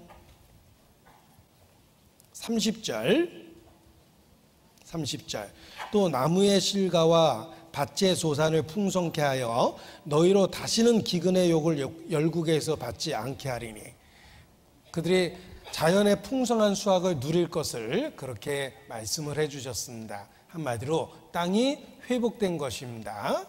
저에게 영상을 보여드리겠습니다. 원래 이스라엘의 땅은 젖과 꿀이 흐르는 가나안 땅 이렇게 표현되어 있습니다. 젖과 꿀이 흐른다라고 기록되어 있는데 어떤 학생은 이스라엘에 가면 미끄러운 줄 압니다. 젖과 꿀이 흐르니까. 옥토라는 뜻입니다.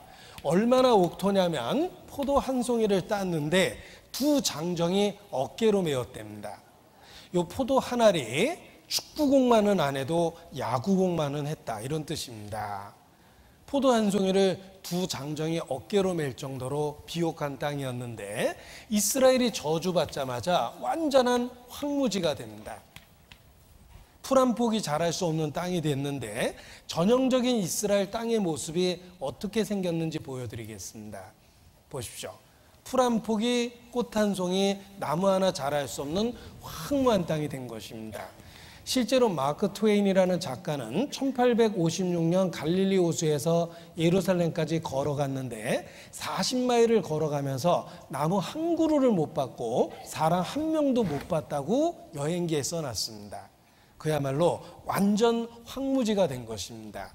그런데 이스라엘에 돌아오면 장차 기경이 될 것이며 에덴 동산처럼 되리라. 다시 옥토로 만들었습니다. 사막에서 농사 짓는 나라 이스라엘밖에 없습니다.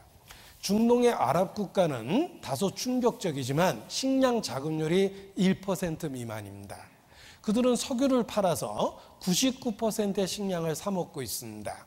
누구한테 사 먹고 있냐면 유대 곡물 메이저에게 식량을 삽니다. 전쟁이 발발하면 식량은 전략산업이기 때문에 교역이 중단됩니다. 따라서 중동의 장기전은 불가능하답니다. 장기적인 전쟁이 일어나면 중동 사람은 다 굶어 죽는 거예요. 99%의 식량을 사 먹고 있기 때문에 그렇습니다. 따라서 단기전을 할 수밖에 없는 상황입니다. 아랍의 식량 자급률은 기억하기도 좋죠? 1% 미만입니다. 그런데 똑같은 사막에서 이스라엘은 농업인구 10% 미만임에도 불구하고 농산물의 70%를 수출하고 있습니다. 사막에서 농산물을 수출하는 나라 보셨습니까? 기적입니다. 장차 기경이 될 것이라는 예언이 문자 그대로 이루어진 것입니다. 이스라엘의 땅의 회복이 우리 시대에 일어난 기적입니다. 박정희 대통령도 이게 너무 신기했습니다. 어떻게 사막에서 농사를 지을 수 있을까? 이것을 벤치마킹해서 한국화시켰습니다. 그것이 바로 새마을 운동입니다. 이스라엘은 사막을 녹화시켰고 우리는 전쟁으로 황무했던 그 땅을 다시 녹화를 시키자. 이것이 우리나라 새마을 운동의 그 모티브가 된 것입니다. 그래서 새마을 운동 역사를 공부해 보면 이스라엘의 건국 녹화 운동을 한국화시켰다라고 이야기합니다. 그래서 주민들을 동원해서 집단 노역을 시키고 그랬습니다. 동네마다 스피커 다 달아가지고 새벽에 다 깨웠습니다. 기억나시죠? 잘 살아보세 그러면서 동네 사람 다 깨웠습니다. 그 새마을 운동이 이스라엘의 건국 녹화 사업을 한국화한 것이다 라고 이야기합니다.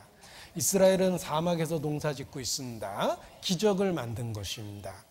전에는 황무하게 보이던 그 땅이 장차 기경이 될 것이며 에덴 동산같이 되리라 라고 말씀하셨는데, 여기 독일의 사진작가가 사진첩을 발행을 했습니다.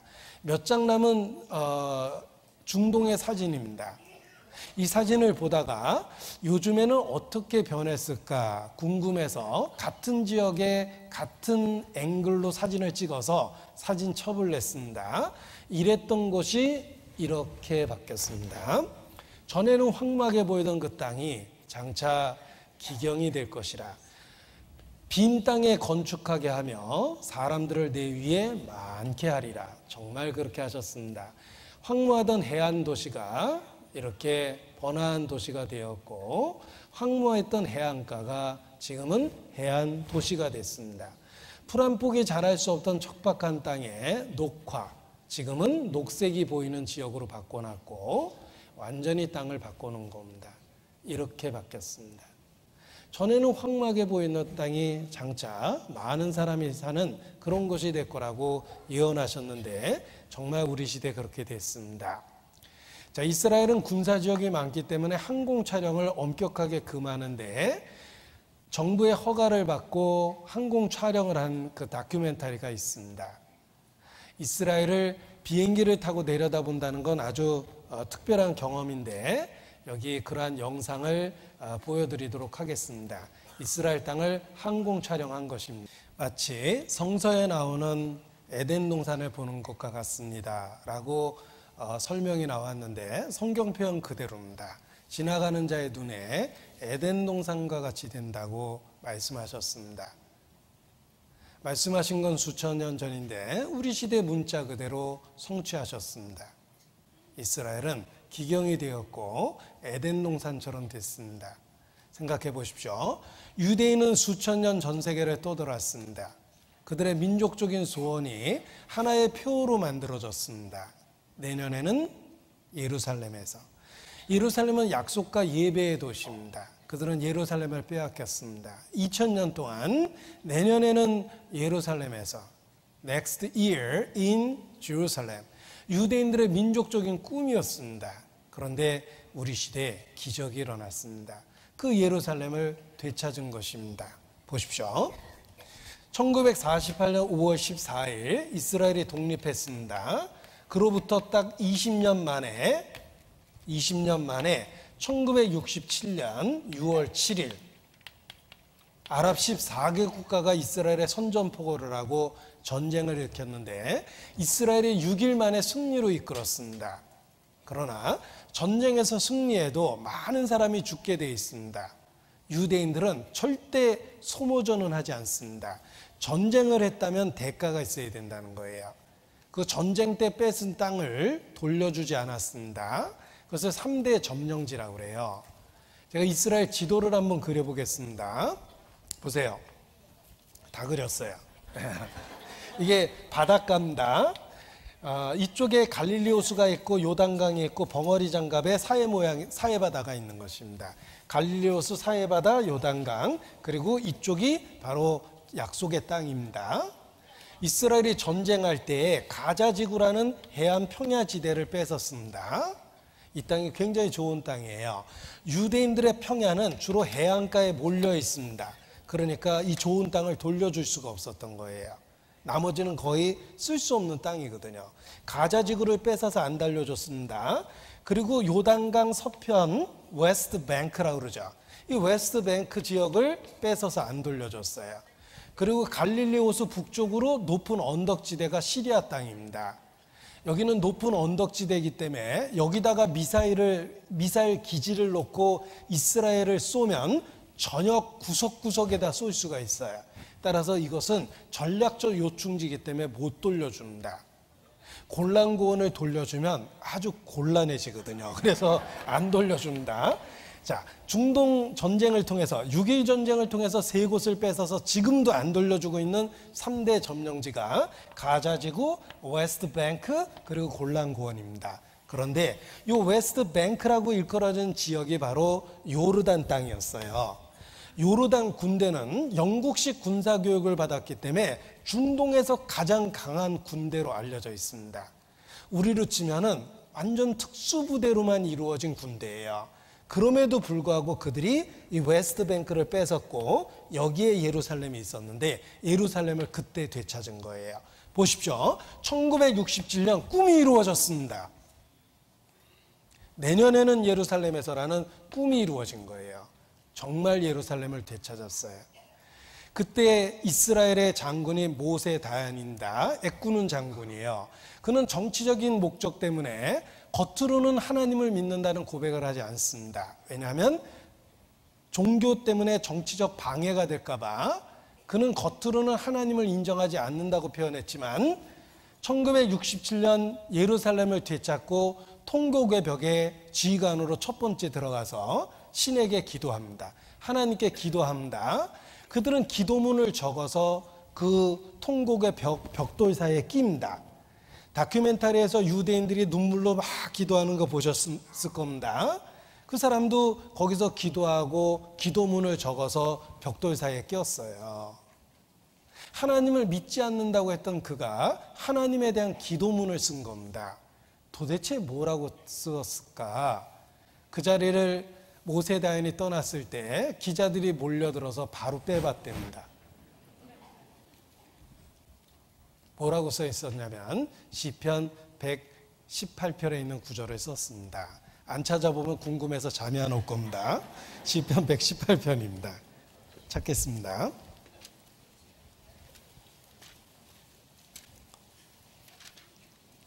시편 118편 23절을 모세 다연이 그곳에 써놨습니다.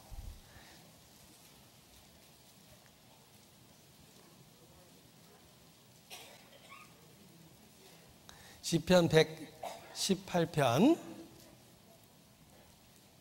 23절입니다. 같이 읽죠. 이는 여호와의 행하신 것이요 우리 눈에 기이한 바로다. 그도 이것은 하나님이 행하신 것이 분명하다라는 믿음이 생긴 것입니다. 이는 여호와의 행하신 것이요 우리 눈에 기이한 바로다. 자, 이게 그 유명한 6.1 전쟁이라는 거예요. 6.1 전쟁입니다. 이분이 바로 그 모세 다얀이에요. 제가 말씀드렸던 일화의 주인공입니다. 그런데 그들이 예루살렘을 되찾았을 때 가장 강한 군대 요르단 군대가 지키고 있었다고 그랬죠. 그런데 어떻게 예루살렘을 뺏을 수 있었을까? 작동되는 소련제 무기를 두고 그들이 도망갔답니다. 아랍이 발칵 뒤집혔습니다. 도망친 모든 군인을 체포해서 군사재판을 했고 지휘관을 총살시켰어요. 왜냐하면 예루살렘은 회교도의 3대 성지입니다. 절대 포기하면 안 되는 지역이에요. 사우디에 있는 메카와 메디나 그리고 예루살렘입니다. 그들은 다 지휘관은 총살당했습니다. 왜 도망갔느냐는 질문에 재판장에서 똑같은 얘기를 했습니다. 그 전날 상상할 수도 없는 공포감이 온 예루살렘을 휩쓸었답니다. 정말 하나님이 함께 계셨던 겁니다. 예루살렘을 그들이 되찾았습니다. 심지어는 아랍 군인들 사이에 똑같은 증언이 나왔습니다. 유대 병사를 보고 총을 쏘려고 그러면 그 뒤에 수천의 천사들이 보였답니다. 총을 제대로 쏠 수도 없었대요. 보십시오. 제가 화면에 표시를 했는데 이게 그 다큐멘터리에 재현해 놓은 거예요. 뭘 봤냐라는 질문을 하니까 이런 모습을 봤대요. 유대 병사 뒤에 수천의 천사들이 서 있었답니다. 잘 안 믿어지죠? 그런데 아무튼 이러한 고백이 아랍 군인들의 입에서 나온 거예요. 그 기적 속에 이스라엘이 예루살렘을 되찾았어요. 예루살렘을 되찾을 거라는 예언이 성경에 있습니다. 제가 시간을 절약하기 위해서 여기 써놨는데 유대인이 예루살렘을 되찾은 날 축제를 벌였습니다. 미가서 4장 6절부터 읽었어요. 여호와께서 말씀하시되 그날에는 내가 저는 자를 모으며 쫓겨난 자와 나가 환난받게 한 자를 모아 그 저는 자로 남은 백성이 되게 하며 멀리 쫓겨났던 자로 강한 나라가 되게 하고 나 여호와가 시온산에서 이제부터 영원까지 그들을 치리하리라 하셨나니 너 양떼의 망대였다 시온의 산이여 이전 권능 곧 딸 예루살렘의 나라가 내게로 돌아오리라. 예언이 성취된 겁니다. 정말 예루살렘을 돌려주셨어요. 그날 예루살렘을 되찾았습니다. 이 성경을 반복해서 읽다 보면 더 놀라운 사실을 알게 되는데 예루살렘을 돌려준다는 이 말씀 속에 유대인을 저는 자라고 표현했습니다. 저는 자를 모아서 강한 나라가 되게 하겠다. 왜 유대인이 저는 자입니까? 그들은 구약은 믿는데 신약은 믿지 않습니다. 그들은 여호와 하나님은 믿는데 예수 그리스도를 믿지 않습니다. 그들은 영적으로 저는 자예요. 우리 시대 유대인의 상황을 정확하게 본 겁니다. 저는 자를 모아 강한 나라가 되게 하고 예루살렘을 돌려줄 것이다.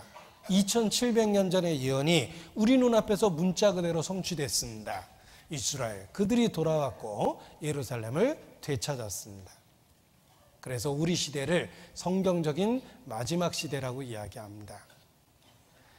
자, 미국은 신앙의 자유를 찾아서 처음에 세워진 나라입니다. 그래서 미국 대통령은 지금도 성경의 손을 얹고 대통령으로서의 직무에 충성될 것을 국민들 앞에서 서약합니다. 트럼프도 링컨이 사용했던 성경, 어머니가 선물한 성경에 손을 얹고 대통령으로서의 직무에 대한 선서를 했습니다. 미국 달러에 보면 In God we trust, 우리는 하나님을 믿습니다라는 신앙 고백도 써 있습니다.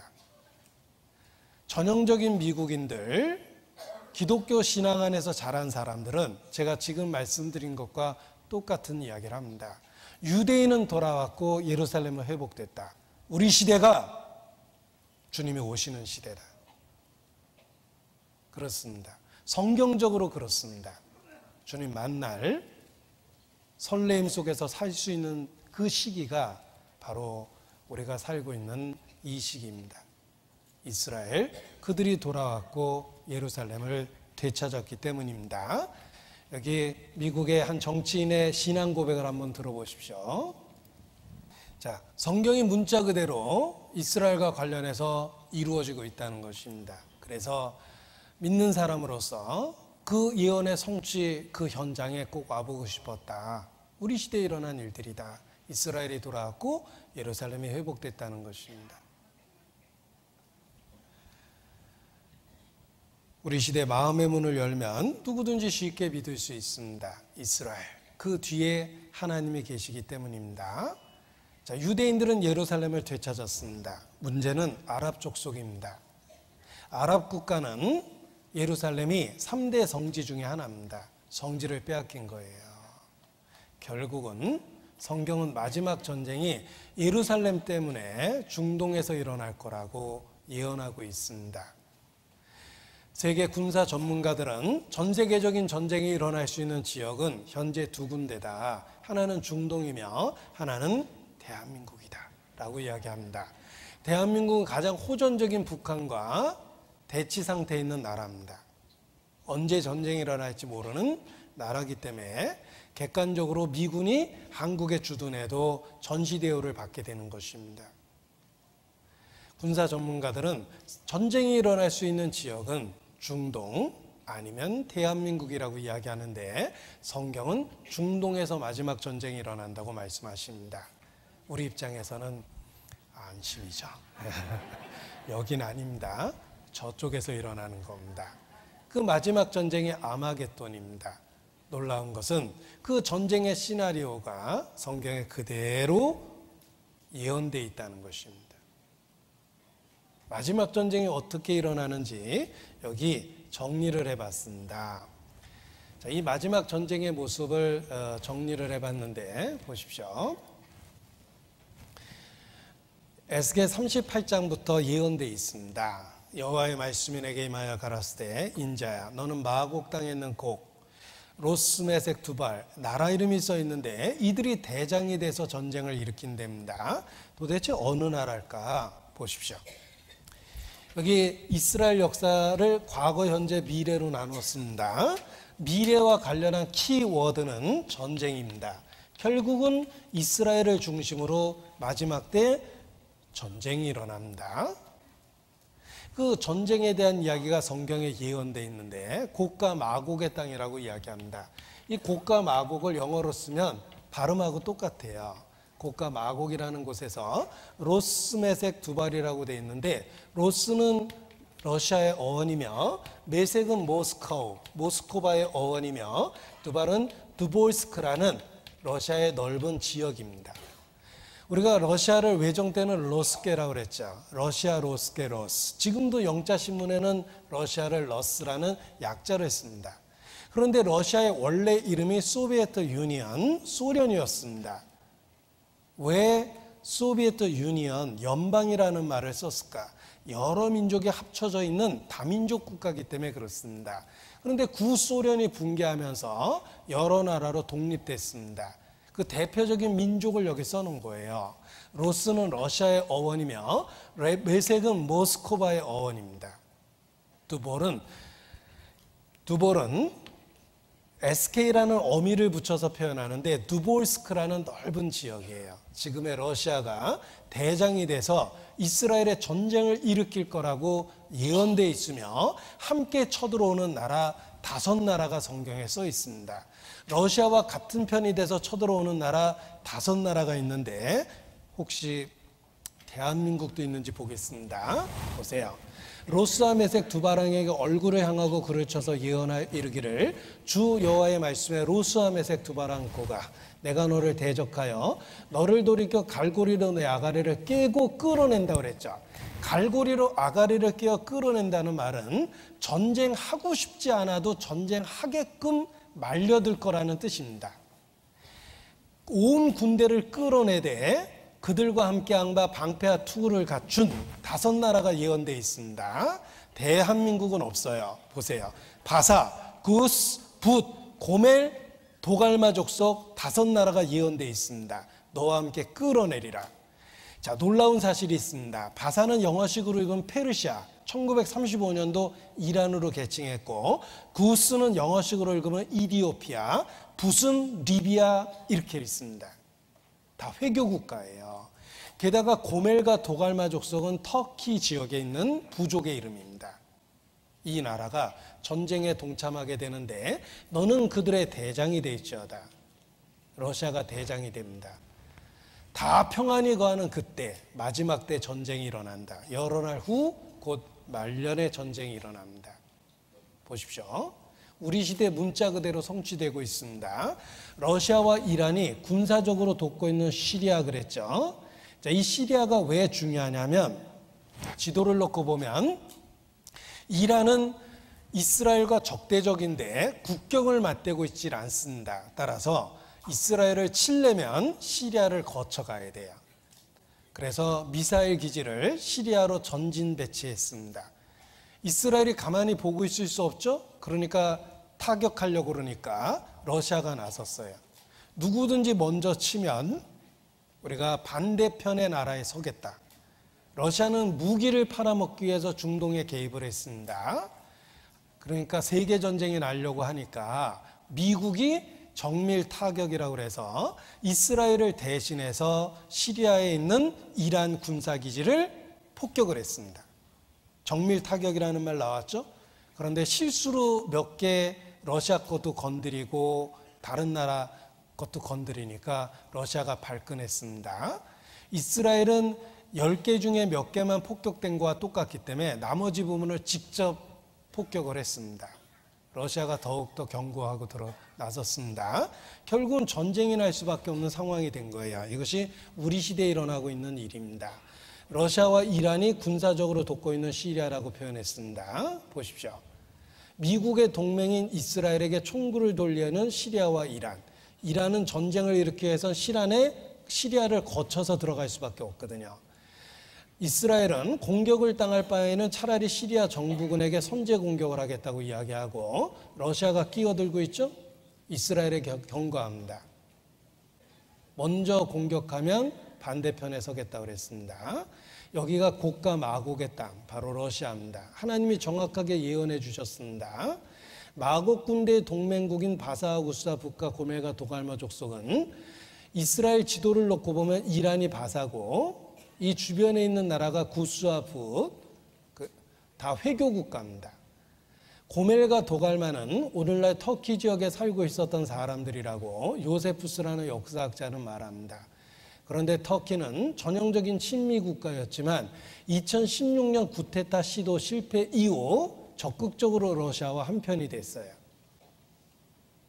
우리 시대에 터키와 러시아가 한편이 됐습니다. 게다가 터키 대통령은 예루살렘은 팔레스타인의 수도다. 그리고 이스라엘을 공적 비난했습니다. 이렇게 편이 짜진 적이 우리 시대밖에 없습니다. 성경에서 예언한 것처럼 마지막 전쟁이 일어납니다. 바로 우리 시대에 일어날 일입니다. 이것이 성경에서 말하는 마지막 전쟁이에요. 여러분 생각해 보십시오. 수천 년 전에 우리 시대 상황을 문자 그대로 예언한 겁니다. 너희가 나를 여호와인 줄 알리라. 말씀하신 그대로입니다. 여기 신문 자료를 모아봤습니다. 보세요. 이것은 영어 성경인데 곡과 마곡의 땅, 영어로 발음도 똑같죠? 로스, 메색, 두발. 5절에 보면 페르시아, 이디오피아, 리디아 이렇게 되어 있습니다. 우리 시대 발음으로 되어 있는 거예요. 세상 중앙에 관한 내 백성을 치고자 할 것이다. 세상 중앙은 이스라엘이고 고토 극한 북방에서 쳐들어온다고 그랬는데 지리적으로 러시아입니다. 거기가 로스 마곡이라고 일컬어지는 땅, 성경에서 예언된 그곳입니다. 마지막 전쟁은 마곡이라고 일컬어지는 러시아에서 이란을 데리고 중동 지방, 바로 세상 중앙에 있는 이스라엘에 전쟁을 일으키는 것입니다. 마지막 전쟁은 중동에서 일어납니다. 언어학적 증거, 역사적 증거, 지리적 증거가 있으며 러시안 페더레이션, 러시아 연방은 고대 루스라는 국가가 러시아가 됐다고 이야기합니다.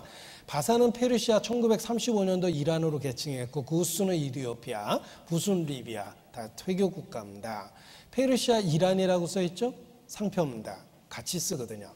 지금의 이란입니다. 바사는 이란, 구스는 이디오피아, 붓은 리비아다. 놀라운 건 이라크가 없어요. 중동 전쟁을 공부해 보면 이라크는 항상 전쟁의 주역이었습니다. 왜 마지막 전쟁에 이라크가 없습니까? 2003년 4월 9일 날 알았어요. 미국이 후세인을 제거하고 미군 점령 아래 들어갔습니다. 보십시오. 이라크는 미군 점령 아래 있어요. 후세인이 제거되면서 무장해제 시켰죠? 마지막 전쟁에 참여할 수 없습니다. 중동 전쟁의 주역이었던 이라크가 마지막 전쟁에 빠져 있습니다. 대신에 악의 축이라고 일컬어지는 이란이 들어있어요. 우리 시대를 본 것처럼 2500년 전에 예언하셨습니다. 이런 건 정말 놀랄 사실입니다. 우리 다 같이 놀래고 지나가겠습니다. 자, 따라하십니다. 감정을 넣어서 다시 놀랄 건 놀라고 지나가야 됩니다. 이라크가 포함되어 있지 않았다는 것 자체가 기적이에요. 자, 이건 미국에서 발행하는 예언 잡지입니다. 이스라엘은 나의 영광이라고 되어 있는데 커버 스토리가 러시아가 이란을 데리고 이스라엘에 전쟁 일으킨다예요. 기사 내용은 곡과 마곡이 쳐들어올 것인데 기사 내용을 확대해 보겠습니다. This attack, 이러한 공격은 이슬람 국가들과 러시아로 알려진 지역이 주역이 될 거라고 이야기합니다. 이 잡지의 최근 겁니다. 최근 건데 확대해 보겠습니다. 러시아와 페르시아가 동맹을 맺었다. 성경 그대로죠. 러시아를 군사 전문가들은 곰에 비유합니다. The bear is back. 곰이 돌아왔다. He's on the move. 그가 움직이고 있다. Surprise. 놀라움과 You shouldn't be. 놀랄 필요 없다. It's all in the book of Ezekiel. 에스겔서에 다 써 있다. 이렇게 되어 있습니다. 러시아와 페르시아가 동맹을 맺었는데 확대해 보겠습니다. 다가오고 있는 침공, 에스겔이 쓴 것처럼 성경의 문자 그대로 이루어지는 거예요. 타임지 군사 전문가들도 마지막 전쟁은 북극곰이 중동에서 일으킬 거라고 이야기하며 비블리컬 리서치 성경 연구라는 이스라엘에서 발행하는 잡지입니다. 타이틀 보세요. When will Russia invade Israel? 언제 러시아가 이스라엘에 침공할 것이냐. 레이건은 독실한 크리스찬인데 마지막 전쟁을 믿는다고 고백했습니다. 그래서 스타워즈라는 전략방위 프로그램을 추진했던 것입니다. 이스라엘의 핵무기는 소련을 겨냥했다. 소련 정보부가 KGB죠. KGB가 분석해 보니까 이스라엘의 핵무기가 100에서 200개 있는데 러시아 정보기구 문서에서 밝혀졌다. 거의 대부분 러시아 본토를 겨냥해 놨답니다. 그 정보부 문서에 나옵니다. 에스겔 38장. 그들은 성경을 문자 그대로 믿고 있다. 이스라엘의 핵무기 400개, 김정은은 몇 개 안 갖고 있는데 이스라엘은 400개나 갖고 있습니다. 꺾어진 러시아, 지금 필요한 건 전쟁. 이거 섬뜩하지 않습니까? 러시아는 군수산업으로 이루어진 나라입니다. 우리나라는 반도체가 이끄는 나라고 러시아는 군수산업이 이끄는 나라예요. 전쟁 안 나면 망하는 나라가 러시아인데 지금 필요한 건 전쟁이다. 러시아는 전쟁 안 나면 망할 나라예요. 시계를 되돌리는 푸틴의 러시아, 강대국 이상 되찾자. 전쟁 준비하고 있죠? 러시아 중동 패권 넘본다. 러시아 핵무기군 슈퍼폭탄 개발하고 푸틴 핵전력 강화를 군에 지시했으며 유럽의 신냉전 공포 시작되고 예소련 국가들 다시 집결하고 푸틴 선제 공격할 수 있다고 선언했고 러시아 대규모 군사훈련했고 러시아 함대 미국 앞마당까지 들어와서 연합군사훈련하고 러시아 인도양에도 해군기지 짓고 게다가 러시아 유태인 아주 싫어해요. 유택에 반감 민족주의 판친다. 절망 속에 번져가는 반유대주의. 러시아 유대인들 너무 싫어. 레이건 말이 맞아. 러시아는 악마의 제국이야. 마지막 전쟁의 주역은 러시아예요. 유태인들 아주 싫어해요. 왜 싫어하는지 들어보십시오. 옛날이나 지금이나 우리는 똑같이 열심히 일했다. 그런데 왜 갑자기 우리가 못 살게 되었을까? 옛날에도 일했고 지금도 일하고 있는데 왜 우리가 갑자기 못 살게 됐을까? 유대 자본가다. 유대 자본가가 우리를 이렇게 파탄에 빠뜨렸다. 그들은 돈을 상품화했다. 주식회사, 은행, 보험회사, 돈을 상품화한 민족, 전 세계를 혼란에 빠뜨린 자본주의의 산물, 유대인. 그래서 미워합니다. 그들이 이러한 혼란을 만들어냈다고 생각하는 거예요. 어느 날 아침에 눈 떠보니까 KBS 뉴스 속보가 나올 겁니다. 중동에서 전쟁이 일어났다. 러시아가 이스라엘을 칩니다. 너희가 나를 여호와인 줄 알리라. 여러분 구원 못 받으면 전쟁을 보게 될 거예요. 게다가 구원을 못 받으면 적그리스도를 영접하게 됩니다. 성경에는 적그리스도가 하는 일이 예언되어 있는데 제가 이게 시간을 절약하기 위해서 화면에 찾아봤습니다. 적그리스도가 하는 일이 예언되어 있습니다. 요한계시록 13장 16절에 보면 저가 적그리스도입니다. 모든 자, 모든 사람. 자, 모든 사람이라는 말을 우리말로는 남녀노소 빈부 귀천이라고 그러는데 여기 성경에는 작은 자나 큰 자나 부자나 빈궁한 자나 자유한 자나 종들로 모든 사람입니다. 그 오른손이나 이마에 표를 받게 하고 누구든지 이 표를 가진 자 외에는 매매를 못하게 하니 이 표는 곧 짐승의 이름이나 그 이름의 수라. 지혜가 여기 있으니 총명 있는 자는 그 짐승의 수를 세어보라. 그 수는 사람의 수니 666이니라. 보세요. 666이라는 표를 오른손이나 이마에 받게 하고 이 표가 없으면 매매를 못하게 하는데 표 받으면 요한계시록 14장 9절에 보면 불과 유황으로 고난을 받게 될 거라고 경고하셨어요. 표 받으면 지옥 가는 겁니다. 적그리스도는 오른손이나 이마에 표를 받게 하고 그 표가 없으면 매매를 못하게 합니다. 그런데 우리 시대에 문자 그대로 이 말씀이 성취되고 있습니다. 기술적으로 가능합니다. 들어보세요. 졸면서 들으면 어려운 이야기가 될 겁니다. 잘 들으셔야 돼요. 어명을 받으시오 하고 읽어주려고 그러는데 졸고 있으면 틀림없이 역적입니다. 하나님의 말씀은 어명과 같습니다. 어느 안전이라고 조는 게냐? 제가 이렇게 큰 소리 쳐야 되는데 어명을 받으십시오. 자, 적그리스도가 오른손이나 이마에 표를 받게 하고 그 표가 없으면 매매를 못하게 합니다. 매매, 사고 파는 것입니다. 매매의 수단은 돈, 화폐입니다. 돈입니다. 문제가 생겼습니다. 전 세계 모든 나라가 돈을 너무 많이 찍었어요. 대한민국도 마찬가지입니다. 우리나라도 돈을 과다 발행한 나라예요. 5만 원짜리 고액권을 찍었는데 내 지갑에만 없는 줄 알았더니 지중해도 잘 없죠. 누군가가 재워두는 거예요. 그래서 화폐 개혁이 되면 어떻게 됩니까? 돈이 휴지가 되는 거예요. 화폐 개혁 겪어보셨죠? 그런데 북한도 화폐 개혁 잘못했다가 정권이 흔들릴 뻔했잖아요. 문제는 돈을 너무 많이 찍어서 시장에 풀어놨다는 거예요. 이 돈이 갑자기 유통되면 경제가 무너지게 돼 있습니다. 그 대표적인 예가 우리 시대에 일어났는데 베네수엘라에서 일어났어요. 베네수엘라에서 일어난 일이 어떤 일인지 여기 제가 그림을 준비해 봤습니다. 보세요.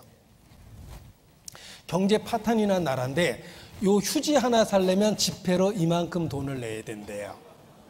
차라리 지폐로 닦겠다는 생각이 드시죠? 네. 자, 이 닭을 한 마리 살려면 이만큼의 돈이 필요하답니다. 돈을 너무 많이 찍어서 돈 가치가 없어진 거예요. 소고기 1kg를 살려면 이만큼의 돈이 필요하고 비누 하나 살려고 그러니까 이만큼의 돈이 필요하며 설탕 하나 살려니까 훨씬 더 많은 양의 돈이 필요합니다. 당근 사기 위해서 필요한 돈, 토마토 사기 위해서 필요한 돈, 두부, 이거 치즈입니다. 치즈 하나 사기 위해서 필요한 돈. 끔찍하죠? 이게 베네수엘라예요. 왜 이런 일이 생겼냐면 돈을 찍어서 그냥 유통시킨 거예요. 경제를 돌려야 돼. 그래서 돈을 마구 푼 거예요. 어떤 나라든지 돈을 너무 많이 풀었는데 돈을 제일 많이 찍은 나라는 미국입니다. 달러는 기축통화거든요. 전 세계에서 사용됩니다. 100달러짜리가 100달러 가치가 없어졌다라고 이야기합니다. 폭탄 돌리기라 그래요. 언젠가는 한번 터질 겁니다. 돈을 너무 많이 찍은 거예요. 누군가가 악의적으로 달러를 갑자기 시장에 풀면 미국이 그날 망합니다. 미국 망한 그 다음날 대한민국 망합니다. 우리나라는 미국 의존도가 지나치게 높은 나라예요. 돈을 너무 많이 찍었어요. 미국도 불안하니까 몰래 법을 하나 만들어 놨어요. 1987년도 만든 법인데 국가가 위기에 빠지면 달러가 봉쇄된다라는 법이 있습니다. 어느 날 달러가 휴지되는 거예요. 여러분 해외여행 갔다 와서 오를 줄 알고 집에 몇 장 갖고 있는 거 빨리 갖다 파세요. 어느 날 휴지될 수 있습니다. 베네수엘라처럼 되는 거예요. 이런 법이 있다는 거 잘 모르시는데 조는 분 깨우기 위해서 보여드리겠습니다. 보세요. 무서운 법입니다. 돈을 너무 많이 찍었기 때문에 언젠가는 이게 문제가 될 거라는 겁니다. 그래서 경제학자들은 인류는 핵 때문에 멸망하는 게 아니라 과다한 화폐 발행으로 자멸할 거다라고 이야기합니다. 널리 알려진 경제학 이론이에요. 이걸 해결할 수 있는 방법은 딱 하나입니다. 어려운 말로 유동성 화폐를 없애자 그러는데 쉬운 말로는 돈을 없애는 거예요. 그래서 그 돈을 없앤다라는 말을 영어로 캐시리스 소사이어티라고 그럽니다. 현금 없는 사회를 만들자 그럽니다. 문제는 현금을 없애버리면 무엇으로 매매, 사고 팝니까? 성경에 나오죠? 오른손이나 이마에 표를 받게 하고 그 표가 없으면 매매를 못하게 합니다. 컴퓨터로 표를 받게 하는데 신분증명이 됩니다. 신분증명을 영어로 ID라고 그래요. 스타벅스에서는 현금 안 받을 거다라고 이야기합니다. 대체 거래만 하겠다는 건데 신분증과 경제 거래를 할 수 있는 크레딧 카드를 하나로 만들자라는 거예요. 이걸 유니카드 시스템이라고 그러는데 행정전산화의 목표입니다. 우리나라는 1980년대부터 행정전산화를 단계적으로 추진했습니다. 행정전산화의 최종적 목표는 유니카드 시스템이라고 되어 있어요. 하나의 카드로 신분증과 경제거래를 하는 건데 분실과 도난 시에는 대책이 없습니다. 이거 어떻게 해결하냐면 몸에다 잃어버리지 않게 표를 받는 거예요. 성경에 예언되어 있죠? 오른손이나 이마에 표 받습니다. 그런데 모든 전자칩은 배터리가 있어야지 작동이 되는데 어떻게 배터리 없이 작동될 수 있을까? 체온의 변화만으로 영구적으로 자동 충전되게 만드는데 체온의 변화가 민감한 것은 이마. 우리 저 아이 열나는지 이마에 손 대보죠. 그리고 손등이라고 이야기합니다. 오른손이나 이마에 표 받는 시대가 옵니다. 기술적으로 가능합니다. 이것이 적그리스도가 다스리는 세상입니다. 어느 날 적그리스도가 이것을 강제적으로 하게 하는 거예요. 여러분 구원 못 받고 아무 생각 없이 살면 어느 날 적그리스도를 보게 될 겁니다. 그것은 마치 구원의 방주의 문이 닫힌 것과 같은 경고입니다. 정말 놀라운 사실은 제가 여기 영어 성경을 인용해 놨는데 오른손이나 이마에 표 받는다라는 말을 1611년도 영어 번역을 인용한 것입니다. 원어를 그대로 번역했어요. 오른손이나 이마에 표 받는다는 말이 영어로 receive a mark, 표를 받게 될 텐데 in their right hand or in their foreheads, 전치사 in을 썼습니다. 원래 문법 공부를 하면 오른손이나 이마에 표 받는다 그러면 전치사 on을 써요. 그런데 왜 전치사 in을 썼을까? 헬라어에 몸 안에 받는다고 되어 있거든요. 몸속에 받는 표가 있습니다. 우리 시대 기술적으로 가능합니다. 뉴스에도 나와요. 자, 우리 시대 기술적으로 가능한데 성경에 예언된 그대로입니다. 오른손이나 이마에 표 받는 시대가 돼버린 거예요. 보십시오. 오른손이나 이마에 표를 받고 매매를 못하게 한다고 그랬죠. 돈 대신에 카드 수표 사용 격증하고 있다. 카드를 사용하게 되는데 가입자 분실이 유통혼란 부른다. 잃어버리지 않는 방법이 여기 있어요. 사람의 이마나 손바닥에 카드 번호를 문신으로 새기는 방법이 연구되고 있다. 경향신문입니다. 지문보다 효율적인 인간 바코드, 모든 사람에게 문신 새겨야 된다. 인간 아이디 카드 시대 온다. 신분증, 신용카드를 대체하여 초소형 칩을 인체에 삽입하게 되는데 가장 확실한 신분증은 몸이다. 손등이나 이마에 표를 받게 합니다. 그러나 사람 몸에 주입도 어렵지 않고 눈에 안 보이게 새깁니다. 눈에 보이면 새길 수가 없죠. 컴퓨터 칩을 몸 안에 넣게 되는데 현재 개발돼서 보급된 것은 쌀알만한 크기입니다. 크기가 부담되는 분이 계실 거예요. 쌀알만 하니까. 신제품 좁쌀만하게 나왔습니다. 꾸메치 RFID는 거의 눈에 안 보이는 좁쌀만한데 체온의 변화로 영구적으로 사용될 수 있는 자동 충전 방식입니다. 미국에서는 이렇게 편리한 것을 사용하여 행정관리비를 줄이자라고 이야기합니다. Feel like a number. 번호 받고 싶지 않으세요? 야, 이렇게 좋은 걸 왜 성경하고 연관시키냐, 불길하게. 괜찮다. 홍보하기 위해서 빌딩에 새겨놨고 미래를 예측한 잡지에는 In 10 years you will have a chip in your head. 당신 머리에 10년 후에 컴퓨터 칩을 받게 될 거라고 이야기합니다. 아이들 교과서 초등학교 5학년 1학기 미래의 화폐에 대한 이야기에 이마나 손에 전자칩을 달거나 표시해놓고 처리한다. 교과서에도 나옵니다. 이건 중앙일보 분수대예요.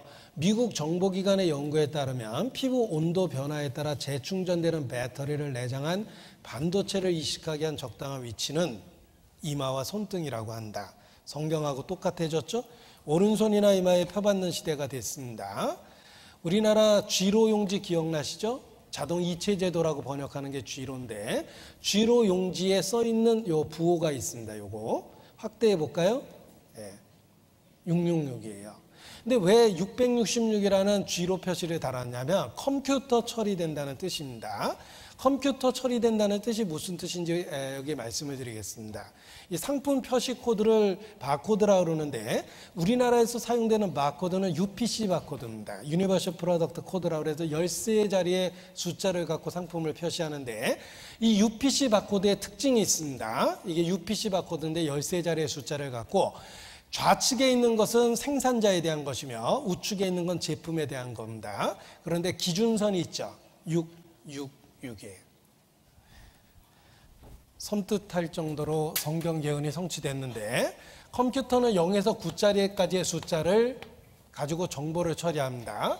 이거를 세 단위를 끊어서 사용했을 때 분류를 많이 만들어낼 수 있고 중간 분류 숫자 중에 가장 약수가 많은 게 6자예요. 그래서 6을 기준으로 했을 때 분류하면 많은 정보를 혼란 없이 처리할 수 있습니다. 그래서 유니버셜 프로덕트 코드라는 바코드가 666이라는 기준선을 갖고 있고 우리나라에서 도입한 G로가 컴퓨터 처리된다는 뜻에서 666 써놓은 거예요.